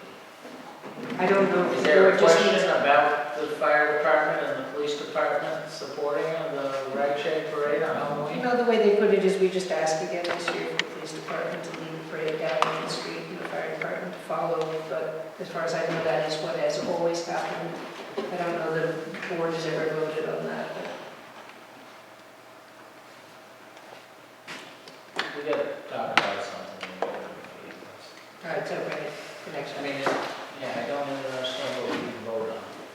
No, I don't think that there is a vote, I just wanted to, and I can look up and see if there ever was a vote, maybe that, I have done it. Why don't you forward a copy of that to Dell and to Chief Droney, Okay, and just attach a note if they have an issue they need to get to with us. all right. Does that sound appropriate? Public have anything to say at 10:12? I just had a quick thing. What was this whole thing about Franklin County retirement? They're trying to merge with the state? I think that's a bad idea. It's never worked to go to the state. It always gets weighed in the favor of the eastern part of the state. The Franklin County retirement system works fine the way it is. It's well-run, the people you can approach. I'm not going to want to call Boston if I've got problem with my retirement. It will only affect the staff at FERCog. Just for God's sakes. Oh, okay. But you kept mentioning Franklin County retirement, and it makes me nervous. Because they're in that now, they're asking to. But then what about the 10 out of 13? Wasn't that the different county The retirement? 10 right, all those counties, 10 out of the 13 have already gone. But these are similar organizations to FERCog, not like us Not who like put into. Ashfield employees. Okay. Yeah. Yes, that's what I'm afraid of. There's always a yeah. So there was a motion and a second to adjourn, but it's 10:15 instead of 10:10. All those in favor say aye. Aye.